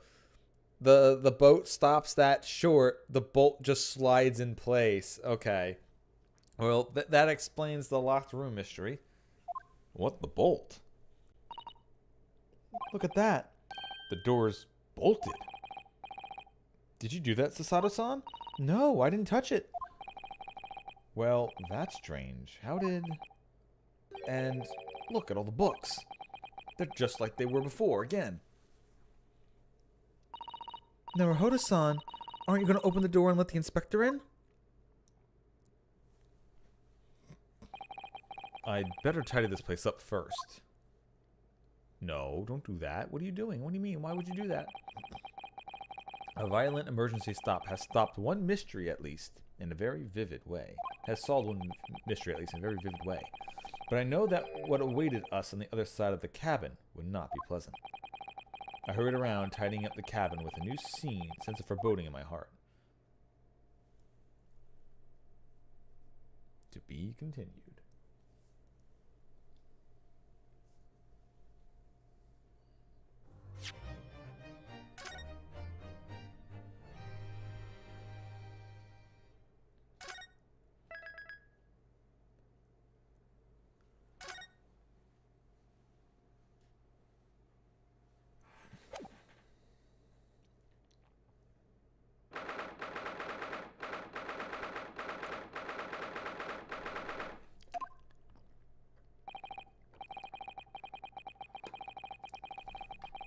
Somehow, the door to the cabin we were in ended up bolted after we made our emergency stop. Sasato-san took a deep breath and gently slid back the bolt.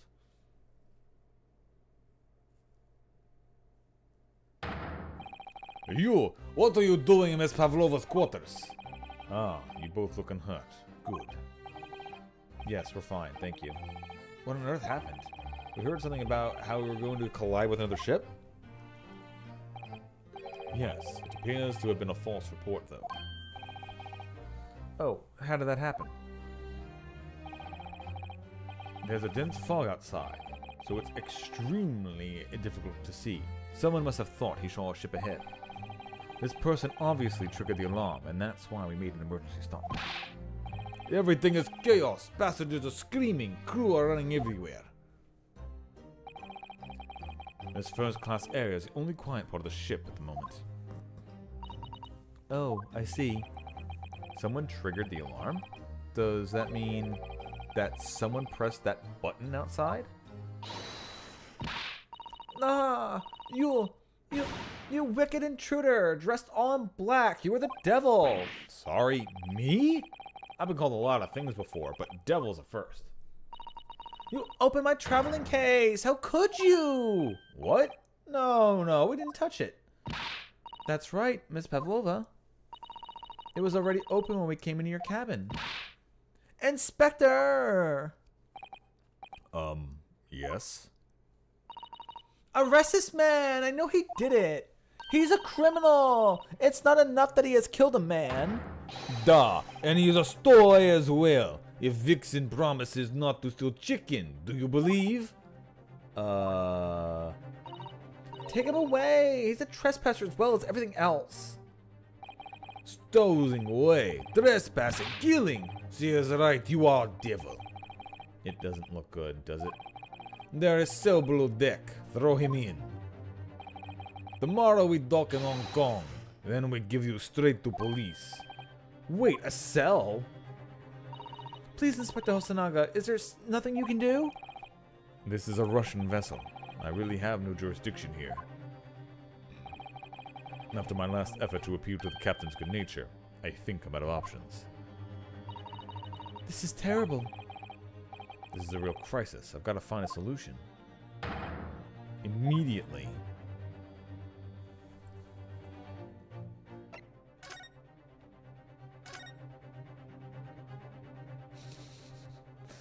Alright. What the... What are you doing up there? Mr. Sholmes? Naturally, I was analyzing what a weight of 20,000 rubles feels like on one's head. Have I not told you that as a detective, it is my business to know what other people do not? This isn't mere tomfoolery, my boy. Oh, no. Well, why were you hanging from that hook then? Isn't it obvious? To properly assess the weight of the 20,000 rubles, naturally. I wish to determine if it would bend the conceited-looking hook on the wall, so full of brag and bounce. Ugh, I never know whether to take this man seriously or not. Ah, you again. The great detective? Ah, Inspector, I confess I've been looking for you. I have something to report to you most urgently. Well, you might try looking for me somewhere other than a hook on the wall next time. What is to report? Speak! An urgent report from great detective can be mean but one thing. Yes, the case of the curious murder that took place last night here on the vessel, the steamship Buria, has been solved by me, naturally. Huh? What? What? Really? Yes, I have eliminated all other possibilities. No other explanations exist. So allow me to illuminate all your minds. For I am about to reveal my great detective's greatly admired great deduction to the great case. Duh! You have solved it? Even Hedgehog understands this case. We all knew you was responsible for killing student boy this morning when we found criminal in wardrobe. It is all stowed away, and he has handcuffs to prove it. I didn't do it.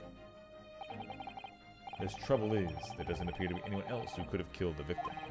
Because of it, as everyone knows, the cabin door was bolted shut from the inside. That means the culprit must be someone who's inside the cabin. Yes, it's what's called a locked room mystery in detective stories. Duh, locked room. That is point.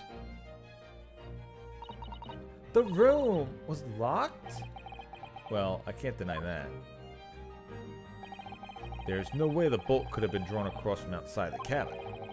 You're all quite mistaken. The cabin next door is not so-called locked room at all. What? Oh yes, there's another entrance. An entrance used last night by the culprit in order to gain access to the cabin despite the bolted door. What other entrance? We never discovered one. Why? It gapes open-mouthed at you even as we speak. The ventilator man. The ventilator? Yeah. You think this is funny? I cannot even put my arm through that hole. That's because your arms are as thick as tree trunks. You're suggesting that the culprit entered and left the victim's cabin through that tiny opening? It's not possible. Ah, but it is. And last night, the victim even witnessed the intruder in the act of passing through the ventilator.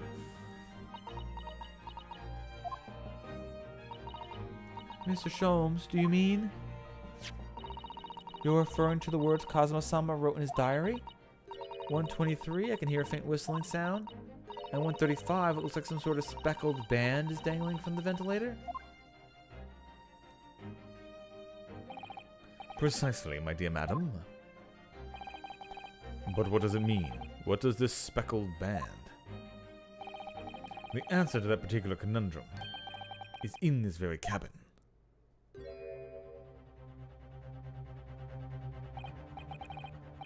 Mr. Sholmes, what are you doing?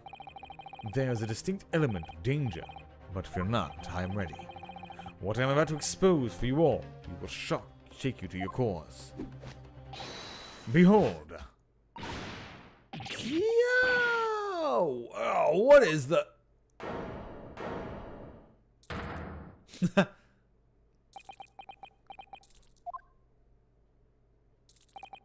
Allow me to introduce you all to the band. The speckled band. A snake? Indubitably.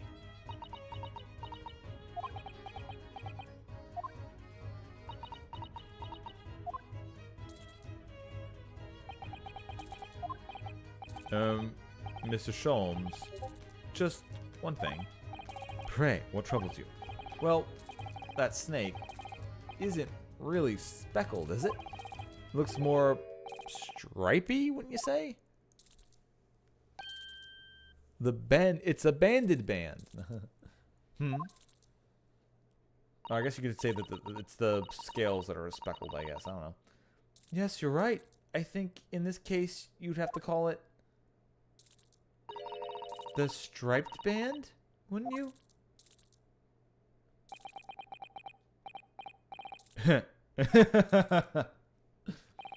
You both see and observe, with distinction, however.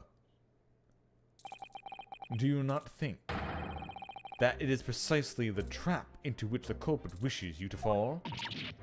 Oh my goodness, really? That it's a trap? How exactly? I think perhaps it is time I explain the intricacies of my train of thought. Are you ready, Miss Pavlova? I'm sorry for the young man who died, but that is all. His death has nothing to do with me. His whole thing has nothing to do with me. There are two conclusions that I have drawn from the facts. Number one, last night, your friend infiltrated the victim's cabin. And number two, that same friend was responsible for the victim losing his life. No! She's turned white as a bowl of rice again. Sholmes must be right, and he hit the nail on the head. This young woman's friend killed Mr. Ashogi?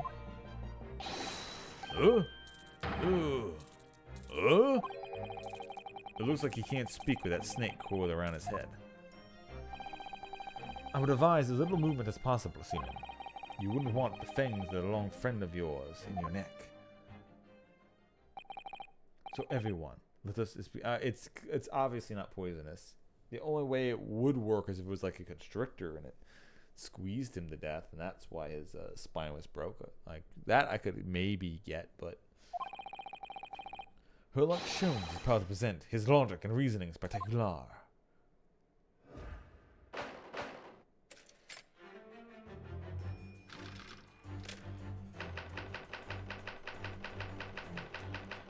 Topic 1. Intruder's identity. Miss Pavlova, moments ago you claimed the following. His death has nothing to do with me.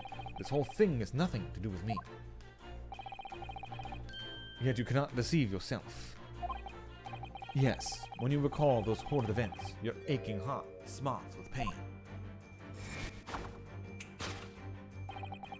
And it's that very pain that evidences your inextricable link to the victim's death. So we ask, What was the nature of this intruders that stole into the victim's cabin on that portentous night? Why, naturally, it was a friend from which you boarded this vessel, was it not? Ah, as I suspected, another telltale glance. Without word, your friend is the writhing serpent we see before us. And yet, the fact leaves us in a quandary. The victim's written observation. The snake really wants to bite him. Or at least hiss at him. I don't think it has fangs. The victim's written observation on the night in question of a speckled band. Whereas, regrettably, this specimen's markings do not fit the description in any way. What explanation can we give, pray?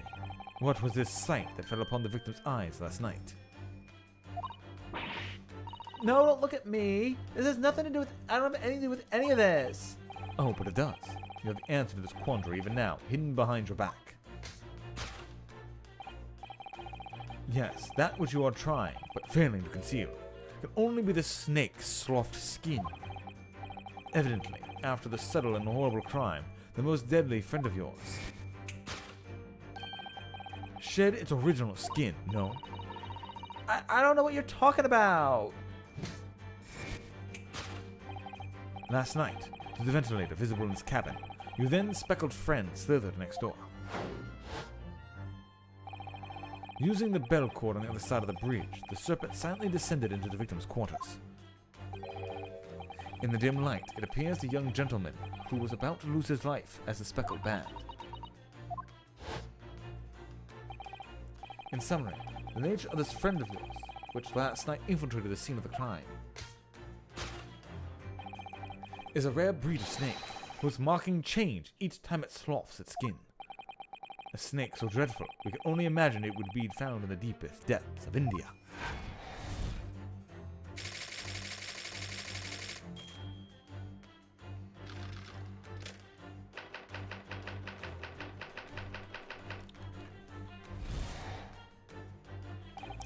Moving on, we come to the heart of the matter, the grim demise of the victim.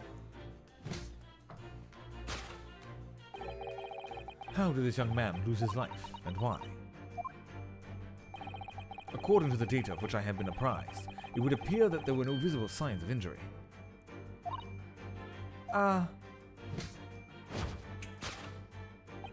In fact, the circumstances of the victim's death be explained by a terrible terrible venom. Now, if we take that as fact, we can reasonably imagine that there remains evidence to affirm at the scene of the crime. Oh no, could there be? Yes, an examination of the deceased's body will prove the cause of death conclusively. The almost, but not quite, imperceptible puncture wounds by the venomous fangs will reveal the truth. Yes, the vestiges of the snake bite delivered by our terrifying friend. This makes no sense. There is no point in feigning ignorance, Miss Pavlova. After the incident, you endeavored to hide everything, didn't you? But now your involuntary glance betrays the hiding place of you choose. That's right. You hid the evidence that links you to the victim's death in that traveling case. When we first met in this cabin, it came to my attention that your case moved periodically. Your serpent assassin was restless inside, no doubt. You don't... It is telling that the victim made note of the low whistling sound that the herald minutes before his end. That was your signal, was it not? The sound you had used to train your serpent friend. To train? Indeed. You'd put the serpent through this ventilator and wait. After a period, you summoned it back with a whistle. You couldn't know if the animal had done its duty, so you would listen for signs of life next door. If the victim appeared to not have been dispatched, you'd release the snake once more. Do you deny the snake has undergone such training? It's not true. Having slid through the ventilator and down the bell cord, the creature needed only sink its fangs in once, and its venom would course through the victim's veins, ending his existence forever. That is the true nature of the speckled band that took the poor young man's life. There can be no doubt my logic is infallible. It's very fallible. Death by venomous snake bite. Thus concludes Herlock Sholmes' great deduction of the speckled band.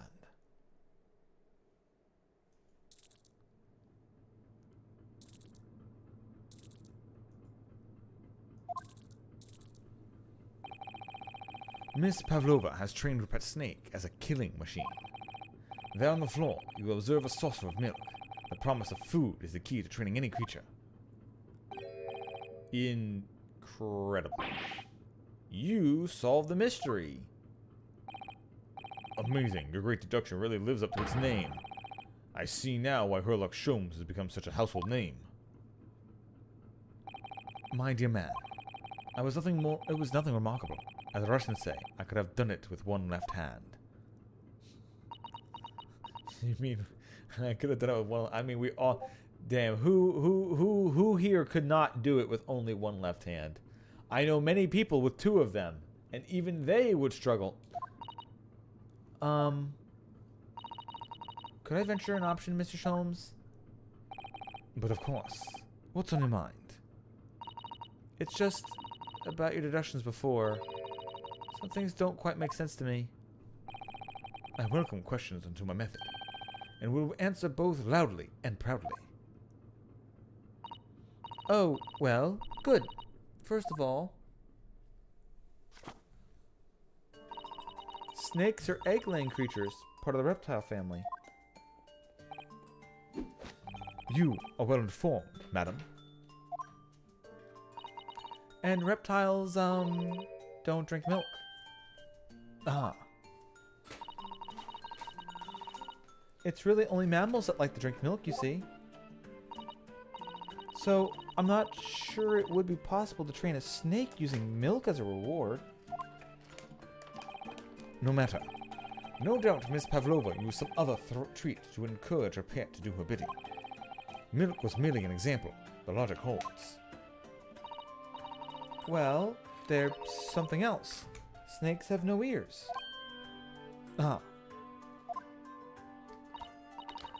Yes, I'm not so sure it would be possible to signal a snake by whistling. But, madam, what are the tales of Arabia? Have you not heard of snakes that dance to the sound of flutes? I think perhaps the performers play their music in time with the snake's natural movements? Oh, I see. No hands, no feet, no ears. These creatures are so inept at being practically useless. Don't take it out on the snakes, Mr. Sholmes. So, there's one other thing. You have more? Snakes use their scales on their bellies to propel themselves. So, I'm not really sure that a snake can manage to climb up a flat bell cord like the ones in the cabin. Then it should try harder. Please, don't be angry with me, Mr. Sholmes. The point is, even if the snakes had gone through the ventilator to the next door cabin, it couldn't have come back without help. What I'm trying to say is that there is a number of reasons why it's difficult to imagine the snake could have had a part in this.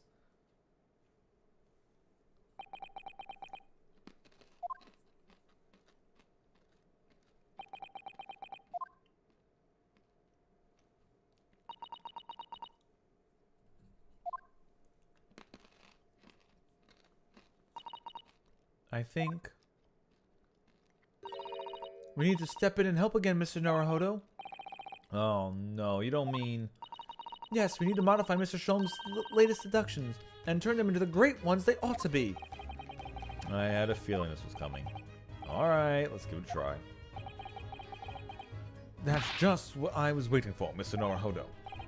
Yeah, right.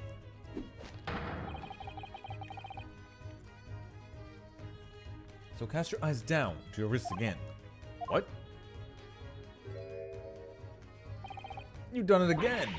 Your handcuffs are gone. Where do they go? Fear not. I shall see that they're restored after our work is done.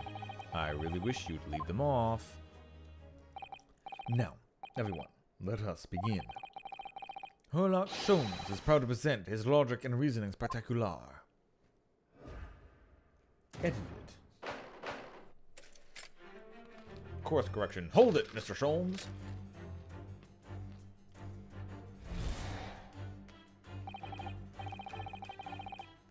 Miss Pavlova, moments ago you claimed the following. His death has nothing to do with me. This whole thing has nothing to do with me. Yet you cannot deceive yourself.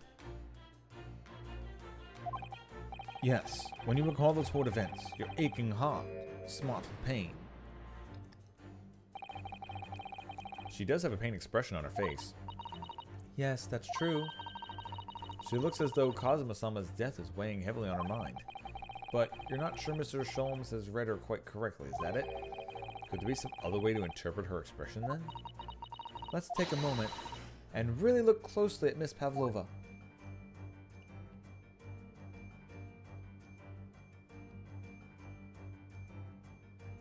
Left ear.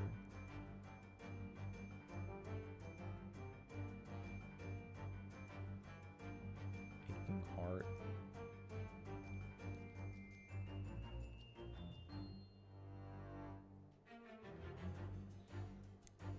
I'm trying to like... So it's not on her hand then.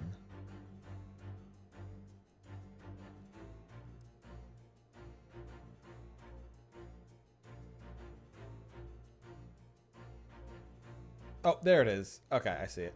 Wait, just need it. There you go. Oh, Naruhodo-san, look! It looks like a very painful wound. It looks like a scratch made by some kind of small animal. And fairly recently, too. Well, whatever scratched her doesn't appear to be around here. Yes!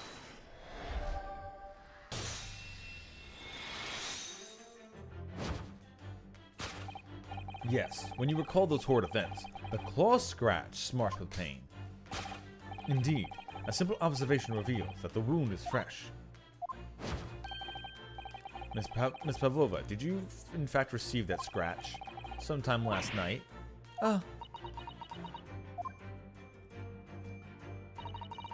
When I think about the young man who died next door, I feel so sad.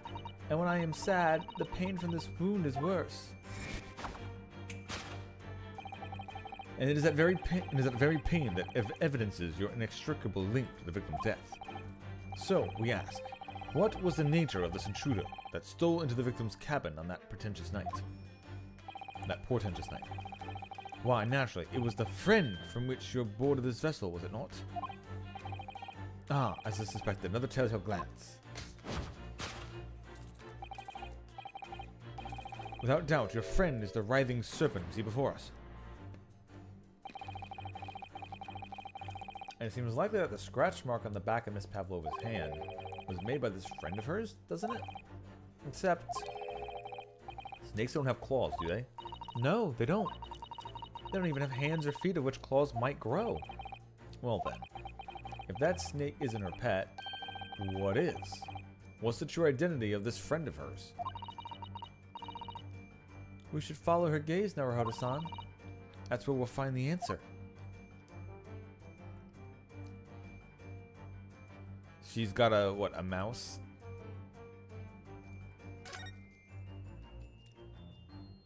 No, it is a cat. Ah, look at the photograph in this frame. This must be something Miss Pavlova brought with her when she ran away. She's exceptionally beautiful, isn't she? Yes, that's true, but personally, it's the little black creature she's holding that's caught my eye. And that's the bell that was found near his body, was the cracked bell there. Maybe we'd better take a closer look at this.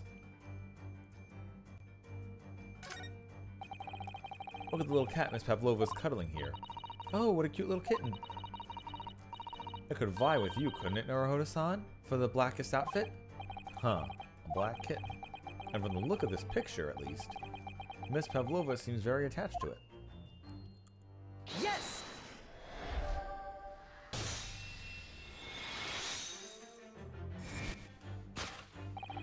Without doubt, your friend is the little kitten we see before us.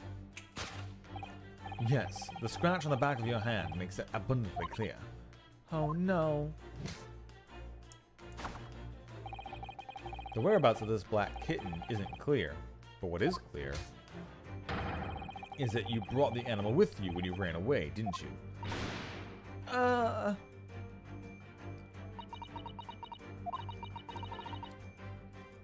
Darka's my best friend. I couldn't leave her behind. Darka would appear to be a Russian blue. And yet, the fact leaves us with a quandary.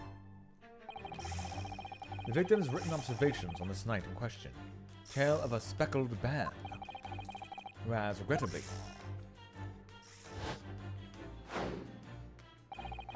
this specimen's markings do not fit that description in any way.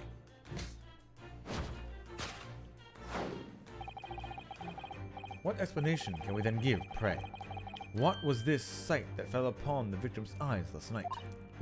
No, don't look at me. It's nothing to do with any of this. Oh, but it does. Now the answer to this quandary even now, hidden behind your back.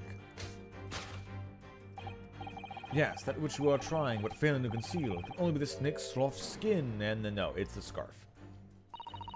And the reason why she probably has the cut on the back of her hand is the cat was probably very mad for being locked in that trunk this entire time and scratched her when she opened it up. Did you see that? She just took something out of her pocket and hid it behind her back. If she just left it in her pocket, no one would have known. Oh, yes.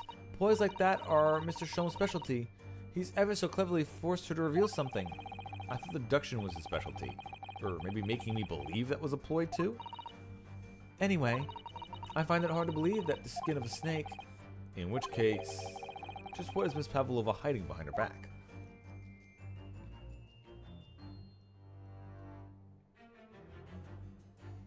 Oh, it's a toy for the cat. Okay. She put it through the window to try to get the cat to come back to her. Well, it is speckled, and it is a band, but what is it? It seems to be soft and fluffy, a long piece of cloth of some sort. Then it looks like a handle at one end. I think it may be a cat's toy. They're sort of common in the West, apparently. How is that a toy for cats? Cats like to chase the band around and paw at it. Kittens in particular love that sort of play. You only need to wave it in front of them, and they pounce to catch it. Aha, that sounds positively adorable. Yes!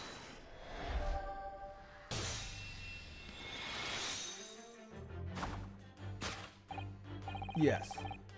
The thing you are trying, but failing to conceal is, a cat's toy. Precisely. And the true nature is now infamous speckled band. Oh. And it was this toy that you dangled through the ventilator. You waved it around, I presume. Naturally, the victim could not fail to notice it. But why? For what reason? My dear boy, there can only be one answer to that. After her feline friend disappeared through the ventilator into the neighboring cabin, Miss Pavlova attempted to use a speckled cat's toy to incite the creature to return. Ah! In summary, the nature of this friend of Miss Pavlova's, in which last night infiltrated the scene of the crime, is a blithesome Russian blue breed of cat by the name of Darka. Kia! A truly troublesome feline, young Darka is proving to be. She must be caged once found. You will forgive us for borrowing the photograph of your pet, Miss Pavlova. A photograph of Miss Pavlova and Darka has been added to the court record.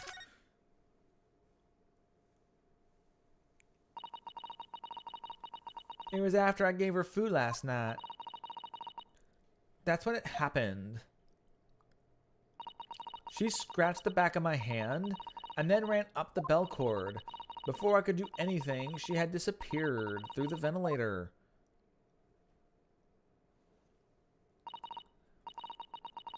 Darka, she's so naughty.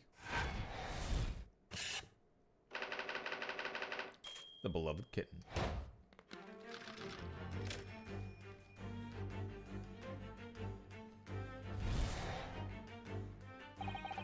Moving on, we come to the heart of the matter, the grim demise of the victim. How did this young man lose his life? And why? According to the data which I have been apprised, it would appear that there were no visible signs of injury.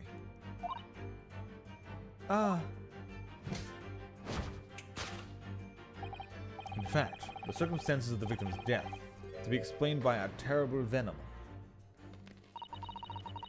What Mr. Sholmes says is true. There were no signs of a wound anywhere on Kazuma-san's body.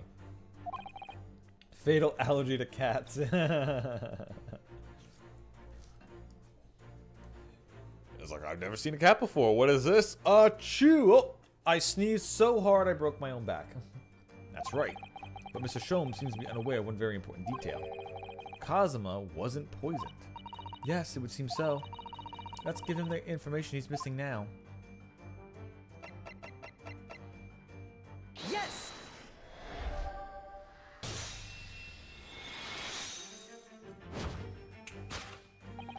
In fact, the circumstances of the victim's death can only be explained by the post-mortem report. Ah, yes, I knew it was one or the other. His neck was... Indeed, the breaking of the cervical vertebrae is fatal.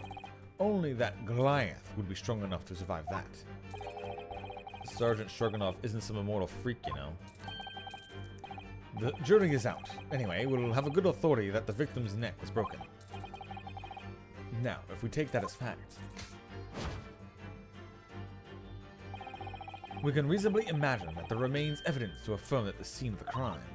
Oh no. Could there be... Yes, an examination of the deceased's body. The case of death, conclusively. Kazuma died because his neck was broken. In other words, he was probably struck by something or someone. Yes, that's a distinct possibility. As of yet, no weapon has been found, though. Presumably, Darka didn't silently creep up behind Kazuma and deal him a fatal blow. I suppose.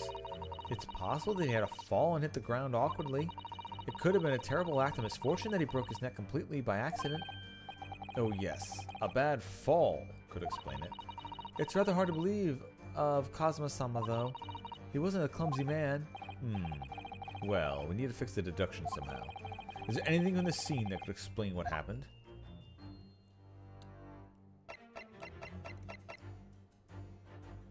Yes!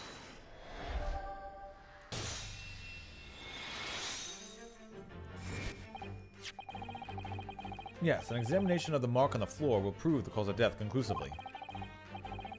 This particular mark, so prominently visible next to the victim's body, is a deposit of shoe polish. Shoe polish?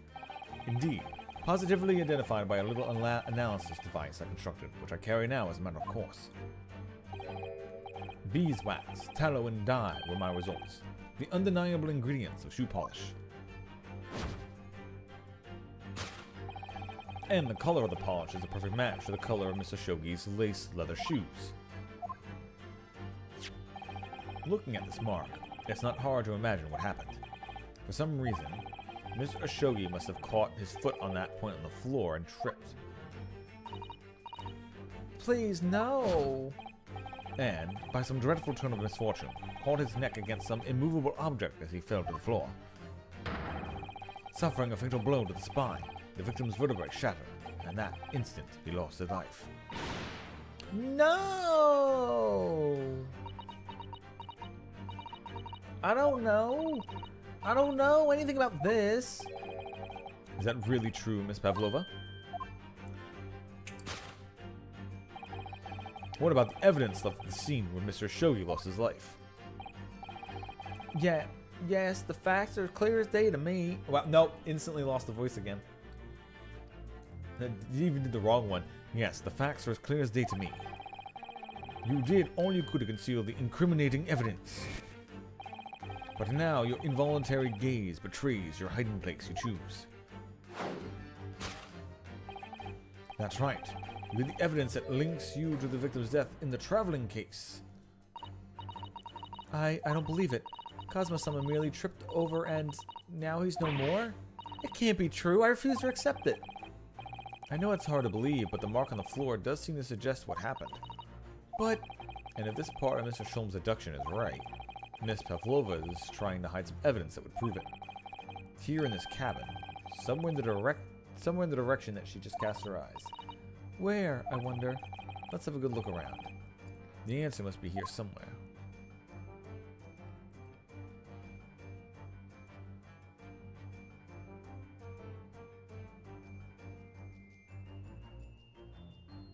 The tiara?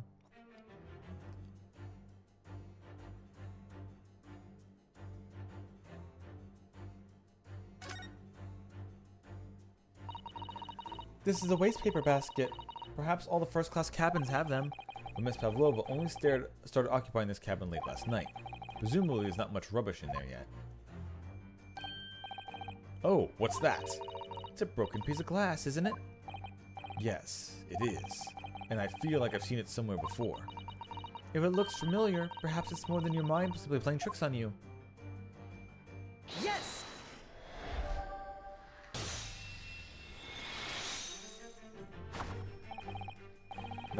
That's right. You hid the evidence that links you to the victim's death in with that waste paper basket.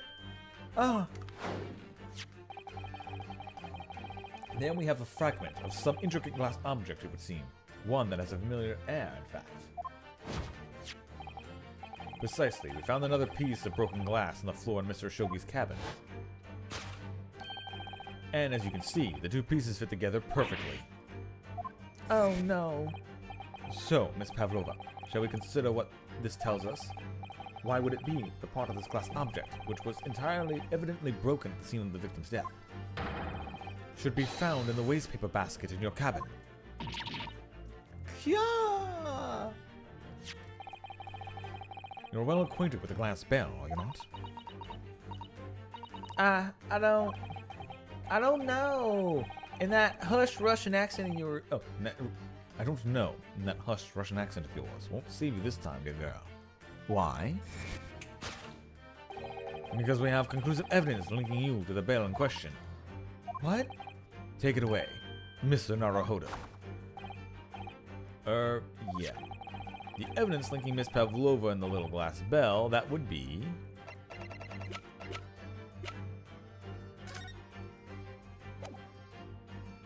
Yes!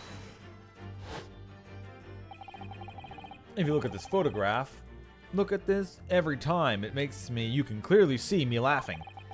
Hanging from Darka's collar. The very glass bell in question. And the truth has caught up with you, Miss Pavlova. The young man who lost his life last night did so after a truly inauspicious fall. And the cause of that fateful stumble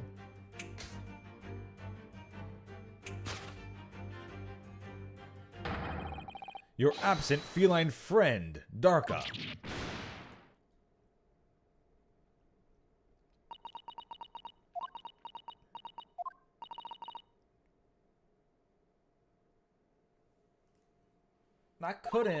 I couldn't tell anyone. I'm sorry.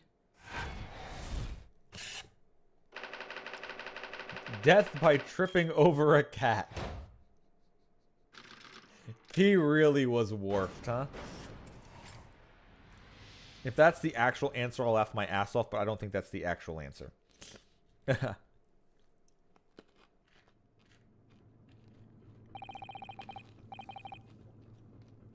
Why don't you tell us now, Miss Pavlova?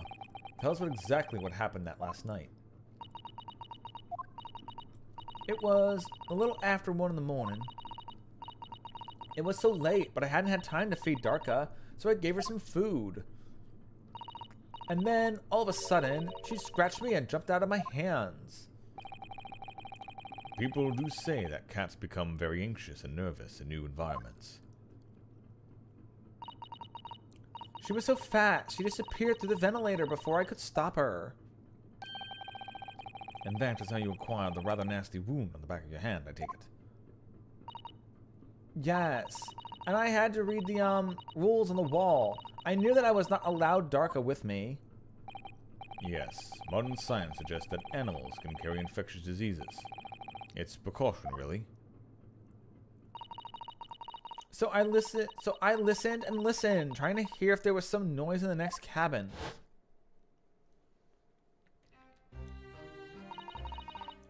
It was very quiet. I was sure someone was there. It must be sleeping. But at that point, we thought it was safe to try and lure the kitten back again by dangling the end of the toy through the ventilator and into the adjoining cabin. Darka always loves this toy, but it didn't work. Nothing worked. I tried using her favorite toy. I tried whistling to her softly, but nothing. She didn't return. So the faint whistling sound Cosmo wrote about in his diary was Miss Pavlova trying to retrieve her pet. Cats have a propensity to remain hidden in the shadows and frightened. Yes. So there was nothing else I could do. I just had to wait until she had calmed down. But then...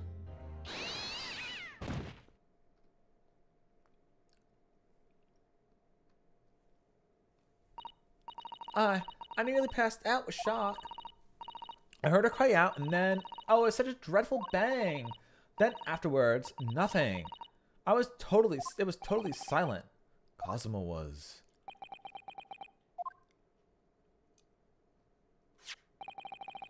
From the appearance of the brown marks on the floor, the dark brown marks on the floor, it seems likely that what you heard was the victim stepping on the glass bell and tripping up. The SS Burya is a large vessel, but even she cannot pitch and roll violently without warning.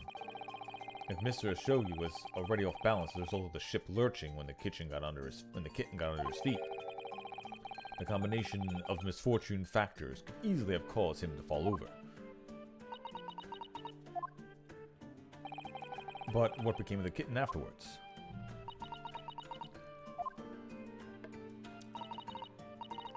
In the end, I managed to get her to come back through the ventilator.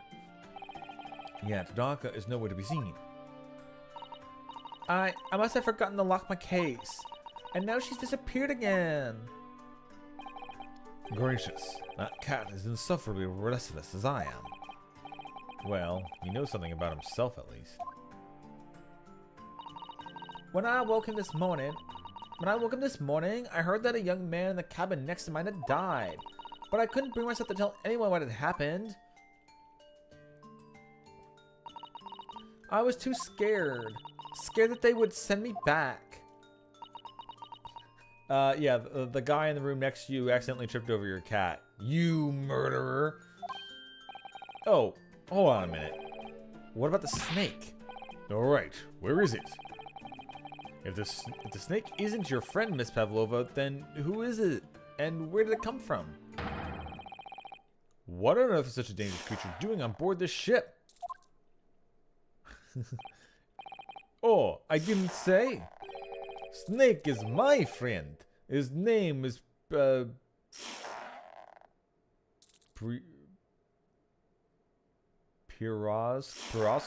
His name is Pirosco. Huh? What? That snake belongs to you? He escaped from cage when the emergency alarm sounded. I was looking for him. I did not expect to find him in here. Yeah, how did the snake get into this cabin? But animals are not permitted on board. Ah, we are at sea for 1 year. You want to be so long without close friend? Without someone who understands? Couldn't you find someone a little more human who understands you better? But my dear burly fellow, a gargantuan venomous snake. Surely you can appreciate the danger you're putting everyone in. No venom. Huh? Pirosco does not have venom. He is harmless, very long, but very gentle. He is adorable like Granny. It's venomless. Yes, now he is hungry, so he's in bad mood, but once I feed him, you will see big smile. And you feed him what? Milk, I suppose? Ah!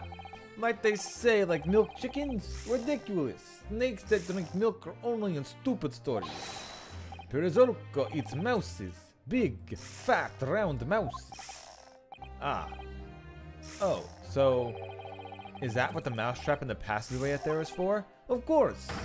How else can I catch my friend's favorite food? Nothing says top of the food chain like look in their eyes right now.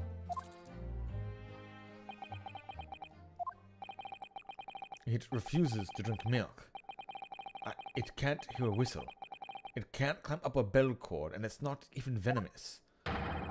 How the deuce did something so inept land a starring role? It is not my fault. Do not make up stories. My Prezoko has nothing to do with this incident. So that's what happened? And that's the truth behind my best friend's tragic death?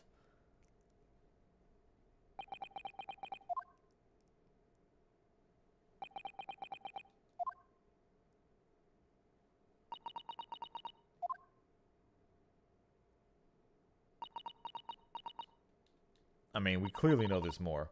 Miss Pavlova. I understand the difficult situation you found yourself in, and I do sympathize. But please remember this. A young man lost his life. If you're going to attempt to cover up your guilt with lies, then no matter what the circumstances, I cannot forgive you. But... What are you talking about, Miss Mikitoba? What lies? Miss Pavlova just confessed everything. It was just a series of unfortunate events, an accident.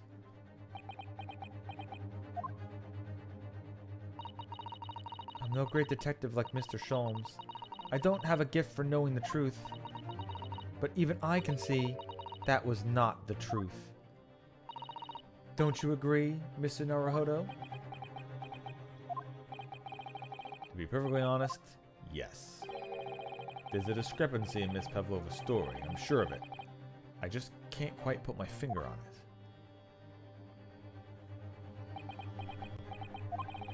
And I confess, I was intending to let Scotland Yard deal with any outstanding issues on this matter. Oh? I am only present here for a very specific reason.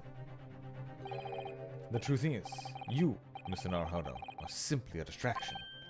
A distraction? I do hope you've not been finding your shackles uncomfortable. What? Not again? Come on, why'd you do that? Especially as they are on your wrist as a result of my intervention. I was rather hoping I could resolve matters before we made our next port call. You were Mr. Sholmes. Yes, but I overlooked one important detail. The deceased young man was a very close companion of yours. Was he not? Yes. Cosimo was my best friend. I owed him my freedom even.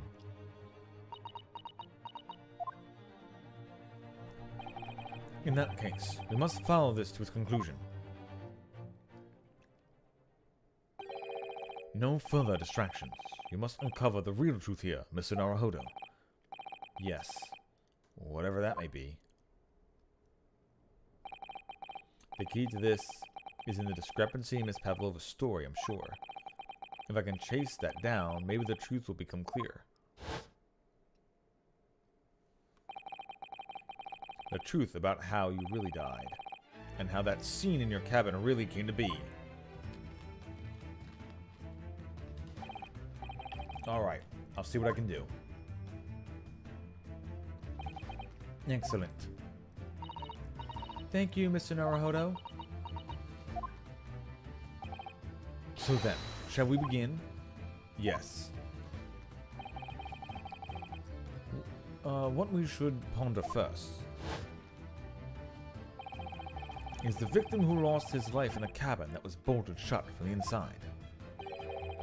Was this truly an unfortunate accident? Or was it in fact no accident at all? That is what we must establish in the first instance. But we've already established... But we've already established it, haven't we? A man tripped over the kit and then climbed into his cabin via the ventilator. Tragic, yes, but still an accident. Hold it! Wait, let's just take a step back. It doesn't make sense if that's really what happened, does it? I'm going to have to ask you to spell it out for me, I'm afraid. Yes, it's starting to take shape now. There's a clear contradiction between the facts and Miss Pavlova's story here. Evidence is right here in Cosmo's cabin. It's undeniable. His death couldn't possibly have been a mere accident. Really?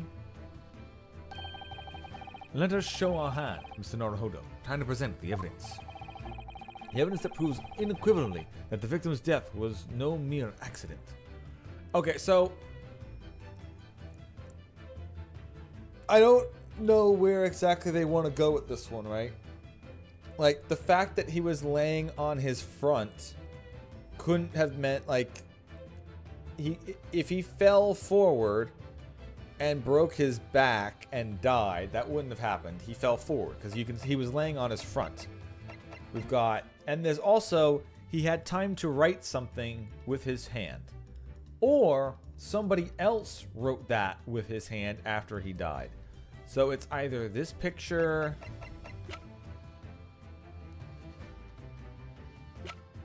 Also, whenever she arrived was, I think, like different times too. So like, I mean, I guess if he was supposed to keep it secret, he wouldn't have written in the log that another passenger showed up.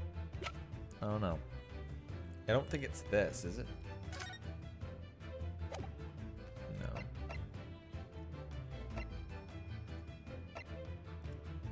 Also, when did he fall on it? Because he saw that the speckled band was going through, so he did see the fact that she was dangling the thing. So was it that he got up at that moment and tripped over the cat?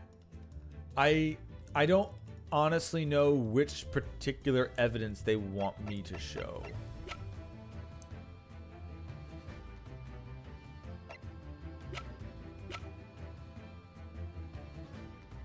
Is it the ship's log? Like, the sailor would have written that he heard something?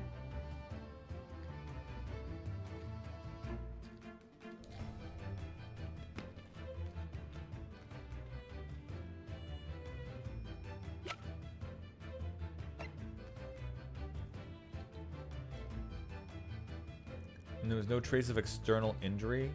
Are you going to say there would have been an injury if he tripped it? I honestly don't know what... I'll say it's the logbook? Yes! What point are you trying to make with that evidence? I'm starting to see how Cosmo's death really happened. I think that you are starting to see nothing of the sort. And that was the evidence to prove it. Ugh.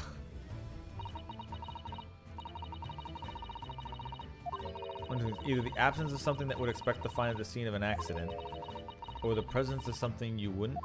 Alright, so it's the writing then.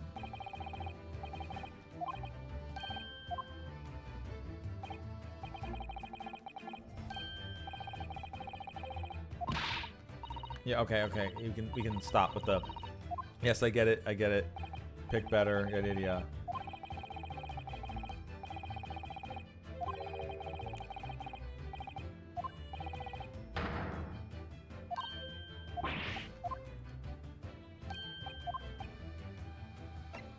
Is it his writing? Yes!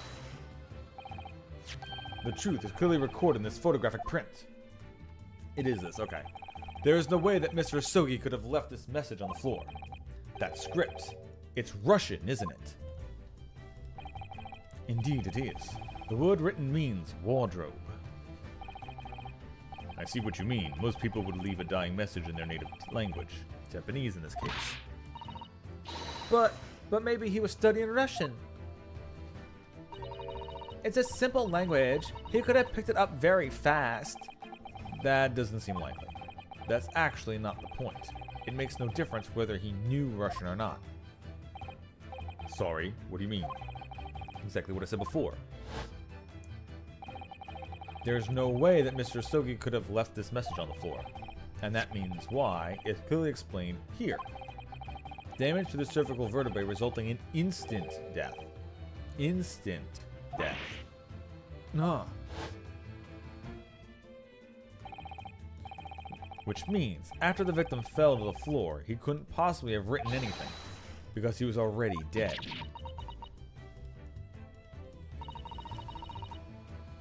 That's not the only reason either. There's something else was found in Mr. Asogi's cabin. A remnant of something that couldn't possibly have been there, if what Miss Pavlova told us was true. What? So Sasato-san has noticed it too then. Putting this message on the floor aside, there's something else that gives the truth away. Another piece of evidence that proves this was no accident. In other words...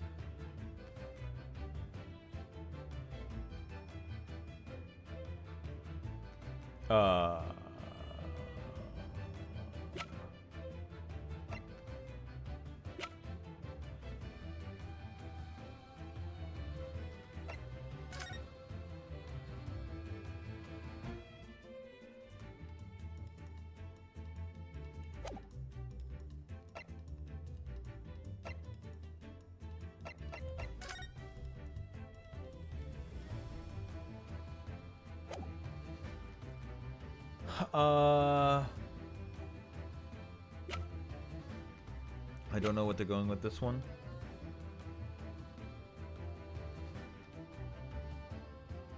Yes! It is this, okay. This piece of broken glass next to the mark on the floor. But that's the glass from the bell the kitten had around its neck. We already know all about that. It was broken in half when the victim tripped over the cat and fell. So we already have a satisfactory explanation. Where's the flaw in that logic? Unfortunately, there is a very big flaw. A fatal flaw. What? If that's really what happened, then how did one half of the bell end up back here in this cabin? Ah. I mean, it easily could have been on the cat's neck, half broken, and she took it off and threw it away. Duh. Yes, remember that we found the other half of the glass bell in the waste paper basket? Would you care to explain that, Miss Pavlova? Oh no! Both these pieces of evidence clearly point to the same conclusion. That when Mr. Asogi died last night in his cabin, there was someone else in the room. And that same person deliberately arranged the scene to disguise the truth, in order to cover up his or her own guilt. Kia! Yes, there was someone else present in Mr. Asogi's... You're wasting time. Someone else was there. Da, of course, we know this. What are you talking about? Bulkhead was bolted shut from inside. There's no way in or out. Oh, yes. And only one other person in cabin when young student died was you. Yes! It's true. I was in the cabin when it happened. You were shut inside the cabin wardrobe, to be precise about the details. But I don't know Russian. There's no way I could have left that message. Not would have. There's no way you could have left that message, to be precise about the details. Would you mind? Nah. Forgive me, my dear fellow. As I was saying, the person in question wrote the word wardrobe in Russian on the floor, in an attempt to incriminate me for the crime, even though I had been asleep in there the entire time. And then, the same person picked up the broken glass bell that had fallen on the floor, for fear of becoming evidence that would show how Mr. Asogi really died. But why wouldn't this person have taken all the pieces of the bell away? Leaving half behind was always going to raise questions. Yes, well, it was past 1 o'clock in the early hours of the morning. The cabin would have been quite dark. The single small lamp suspended from the ceiling would barely have cast any light onto the floor from there. Little wonder then, how the culprit failed to notice a fragment of the tiny item. You all suspect me, don't you? Hold it. Seaman Stroganov? Nina is woman of sea. She is daughter of strong sailor. 30 years ago, they noticed her dancing skills and she went away to join ballet company. But before, she was dancer on the ship, a member of ship's band. You do not accuse ship's angel of being criminal. Ah, so that's it. You say that when young student died, Nina was there in his cabin. But that is not possible. I give my tooth. Well, that is most interesting. And why would you give your tooth, pray? How can you be so sure? You are a great detective, you should know.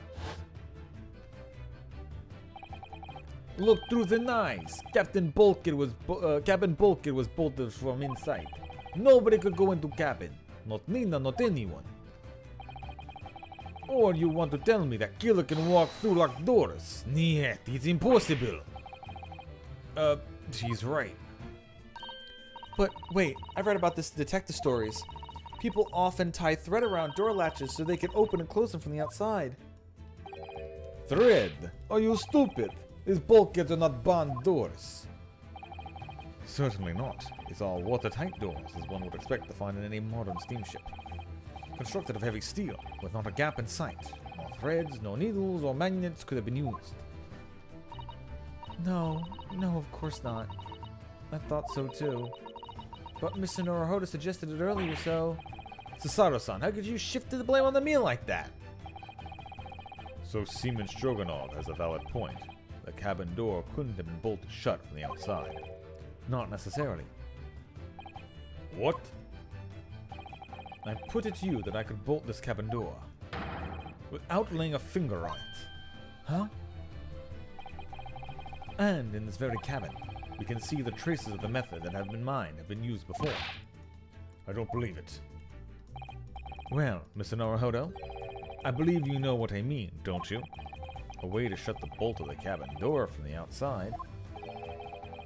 One way does spring to mind, yes. You really know what Mr. Sholmes means, Mr. Norohodo? Yes, and you should too. Because we've seen it happen. Indeed, we have. So, would you care to do the honors, Mr. Norohodo? Point out the telling signs of the method used to slide the cabin door from the outside.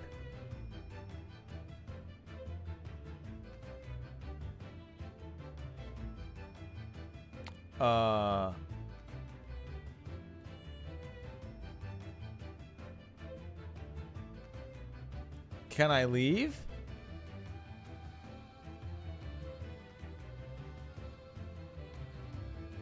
I guess it just means the bookshelf is what it wants me to point at. Yes! Look at the bookcase there. See how all the books and things on it have toppled over? That must have happened when the ship made its emergency stop before. Yes, that's right. It's a very powerful vessel after all. When the engines are thrown into reverse, a violent jolt goes through the entire ship. Any small objects that aren't fastened down are bound to fall over. I believe, yes, it's what's known as the force of inertia, acting on objects. Is there nothing Sasato doesn't know? Or that isn't in that book at least? Well, whatever it's called, the same force that pushed over those books on the bookcase also made something else in the cabin move. The bolt on the cabin door.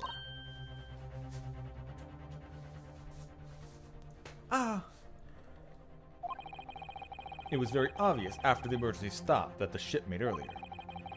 We had come into this cabin not long before, and we hadn't bolted the door. But then...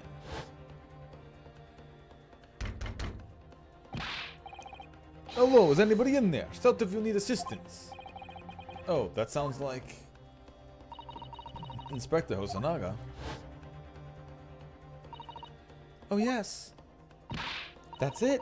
When the ship stopped, suddenly the bolt flew across and locked the door. Yes, it's made of metal, but it's small and light enough to be moved by the ship's sudden change of speed.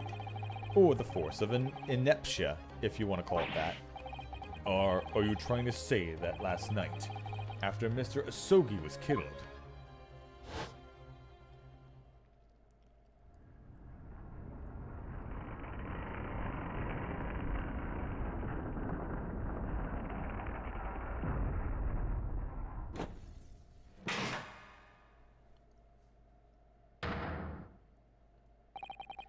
The SS Burya made another emergency stop. When I woke up this morning and looked around the cabin, I thought it looked a little odd. All the books on the shelves had toppled over. And all the ornaments. It was almost as if someone had run their hand across the shelves and deliberately knocked everything over. Oh yes, I remember that. And I stood them up again, didn't I? Then, when we came into this cabin, we were surprised to see the same thing in here. All the books and everything had toppled over, just like in Mr. Asogi's cabin. Oh my. Do you have anything to say about this, Miss Pavlova? Are you out of mind? You say Burya made emergency stop. He does seem a little far-fetched. How could that possibly have happened? Unless you're saying that the culprit is actually someone from the engine room. Oh, it is simple enough. Are you forgetting the button in the passageway outside? Use it to trigger the emergency alarm. Oh yes, of course. There was a notice, wasn't there? Telling you only to press the button in times of emergency? On dark nights when the fog is dense and the captain cannot afford to rely on the eyes of his lookout alone. Hence the placement of a number of buttons around the vessel to allow the crewman to raise the alarm. The sort of button one is almost compelled to press to satisfy one's curiosity. Just like in Pokemon. Wait, it was you? When the button is pressed, two things happen in the interest of safety. The emergency alarm bell rings and the vessel comes to a complete stop. And indeed, it did a little earlier today.